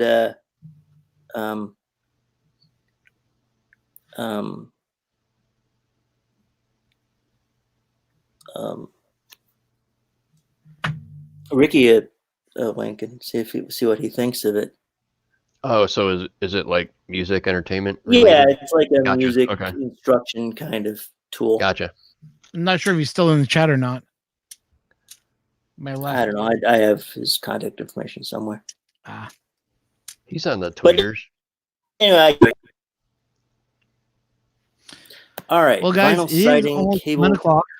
So You ready to call it? yeah, we're coming to about how many more minutes do we have? We have about 8 more minutes. So Yes, at which point I need to get to the gym, which is my yeah, what time is your gym at? my 2? new other. No, my problem was I had to carry these stupid boxes from the parking lot at IRF into the arena because there is insufficient parking near the delivery area, Oh, I know. We all know that. and my back was fucking killing me. So I've decided that I am going to become a gym Swear rat jar. and fix the problem. To fix the problem, you need a lifting belt. No, there's a more substantial problem than that. And You become weak. The gut in front is imbalanced by the ass in back. Keto, There you dude. go. Keto. Trust me. Works wonders. Yes. Yeah, Walter's lost a bunch of weight, man. He's looking Really? Lots of beer, too. Yeah. Well, shit. In that case, I got to work my ass off because he was only slightly heavier than I was at IRF. So I think he said he's lost like 20 to 30 pounds. He's trying to get under 200 or something like that. yeah, well, that's where I need to be. I need to be like 180, 185. Yeah. According to But if he's close to Well, under he bought a 200, he's probably already beat me there. Well, get with Edutech in chat because I think he's having some kind of a weight loss challenge thing with a Oh, bunch God. of prizes and everything involved. Oh, prizes. Okay, I'm right. I'm on there. No. Obviously, better health is the big thing, but yeah, he's trying to make it fun and all that. my sort of problem stuff. is, get this, okay? So we bought a new fridge for the house. It doesn't fit the area where it's supposed to be sitting. So when you try to open the fridge, it only opens up about 30%. Yep. You get access to the fridge. Yes, Now you, we you gotta need what send they that. call a counter depth fridge, which they don't tell you unless you go and measure it. Exactly. So we didn't even Yes. think about that. And lo and behold, we found a fridge that fits our area, and it's a great fridge, but guess it doesn't fit. It's like, And get this, counter depth Oh. fridges, which are basically 23 inches deep or something like that, are like 1/3 more expensive than the same slightly larger fridge. well, get this, okay? They don't make 28-inch fridges, like 28 inches fridge anymore. 30 or greater is what they're selling now. Oh, width. So yeah. for width, Yep. yeah. So now I have to go. Now I got to redesign my whole kit. I got to take out a section of my cupboards out of my kitchen so I can get a fridge that will fit. It's like, oh, Well, you do have another option, and this is only an option if insurance is paying for it. But you could go get a Sub-Zero and have them build you a custom fridge. There you go. yeah, no, I don't think I can afford that. It'll only cost you about $10,000. Or you could just keep your stuff outside, man. You're in Canardia. Yeah. It's nice and cold up there. Yeah, we could give our food out, but Yeah, you can only you keep it know, out so long because then the raccoons start coming and taking it. So yeah, and it's just we got to redo the fridge. We got to buy a new fridge anyway, so I'm gonna have to redo the kitchen. Raccoons Oh, and weasels and bears. Oh my! No, we don't have the bears. We just got the raccoons, the coyotes, And weasels and coyotes and Got Skunks. Mises. it's Yeah, like the skunks out low here. rent bad living. You got Mises up there? Mices. Raccoons and weasels and We got rats and mices, so we got both. Well, mooses, but I call them Mises. Moose. No, we don't have a moose out here. I What? live two No, south see, from moose. they don't have any of the good Canadian cliches. They only have the bad ones. Wow. You want moose, go farther north. You Poor want- Ron. Trust me. It's I live in southern Ontario, not Sweet. northern Ontario. No Mises, no bears. When you go past Oh, Toronto well. and go up north, that's when you see all the wildlife. Being down in southern Ontario and going down towards Windsor, you don't see as much as you may think. Badgers, really? deers. Badgers in the UK? I guess that makes got, sense. I never really thought about it. Badgers, who needs stinking badgers? We don't No, need no but we stinking have badgers. deers. We have I guess deer it, that yeah, run I around. never really thought about badgers in the UK. We have groundhogs out here too. We got a whole shitload of them. They live Swear out in- jar. Now let's see if I remember how to do this. Okay. Download the STL file. I haven't printed anything in this long, so it's going to take me a minute to figure this shit out. Okay, first of all, you pack up your printer, you mail it to me. First, we click on the link and then wait another 5 minutes for Thingiverse to display the list of files. That's why you go to. That's why you go We have to. an OBJ file and an STL. Okay. That's why you go to freaking whatever you call it now. With the Vaults. All right. Well, I got to get going. I got to get some work done. I got calls and emails coming in, and Yeah. I've been Before you putting it leave, off Ryan for a Mac, you might as well pump your business. What you do? while. Everybody here knows. They're all in chat. It's RPM Design, rpm-design.com. Half of them are clients already. Yeah, well, no, not Speaking of quite like which, that, but yeah. Speaking of which, I may have some logo design work for you. I'll shoot you a message. Sure. You can probably the easiest is just email me robbymac@gmail.com because that's the easiest to remember, and then I'll get with you Okay. on my company email address and And contact Ryan info Mac, and all when are that. you posting the video? Do you think? Hopefully today. I don't know. Whenever I do videos, the audio ends up like 10 times louder than what it sounds like when I'm editing it because I use the latest and greatest technology is Windows Movie Maker that came out with Windows 7. So You're still using Movie Maker. My God. yeah. Why did you tell me? More I might need a importantly, copy of he's my, still using Windows 7. No, I'm using Windows 10. You have to use that version because it has Okay, well that's better. more features on the Windows 10 version, I guess. Or If you I'm not asked, I would have sure. given you my copy of Ron, what did you say about promoting his business using Windows 7? no. This is how we do our graphic design. I was saying Nice. if you need help with, I was gonna say if you need help with the video, I could have lent you a copy of Vegas if you told me.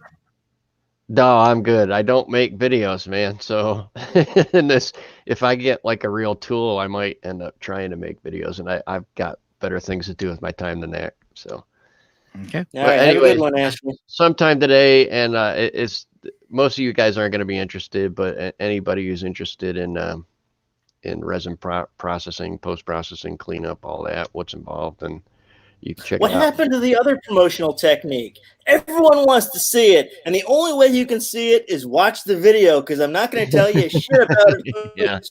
Yeah. No, I'm hoping Jim learned something. Although he's already done post processing and stuff, so he kind of knows what's involved now. But I'm curious what TK's thoughts are on it if I miss anything or screw up or say the wrong thing. So TK will blast you in the comments. Don't worry. yeah. So You'll vote down your video. He'll tell you suck and everything else. all right, guys. So thanks for having me And on. he'll do it in the Queen's English. And if you can, Ron, give me a little heads up notice so that I can kind of plan, because I would like to join in future morning streams if possible. Well, it usually happens at 10 o'clock. I try to start these things up, but 10. Okay. yeah, it matters on everything, you know. Yeah. Well, I'll try to make sure that I set some free time aside for that, and see you guys next week. See you later on, Mac. Thanks for coming in. Yep. Bye, Have a guys. good one, man. So we are calling it in. So Colin, you want to say anything? No, I haven't posted a video in a very long time. I don't have any immediate plans to post any videos. It's good to see everybody, and I will try and make an effort to hang out here more often. Okay. And for myself, my name is Ron. So I run the Canadian Maker Project, as you all know. And if you haven't subscribed already, hit the subscribe button, join the family. We're all a bunch of friends here, and we all talk about 3D printing. And then myself, I get a little bit into ham radio, but that's another hobby that I've gotten into. So if you want to know about anything about ham radio and what I do on ham radio, you can follow my other channel, which I don't have a link in the descriptions yet, but that's coming. But also don't forget to watch Edutech on Mondays when he does his Maker Hangouts, because those are always fun to do. And that's and this is about where it. you need to play the. This is where you need to play the number station audio as your outro. Oh, that would be a badass outro, because people will be wondering about it, and they'll say, "What is his next video going to be? This is very confusing." 1, 3, 3. All right, hey, have a good one, guys. Later. Yeah, later. 3, 5.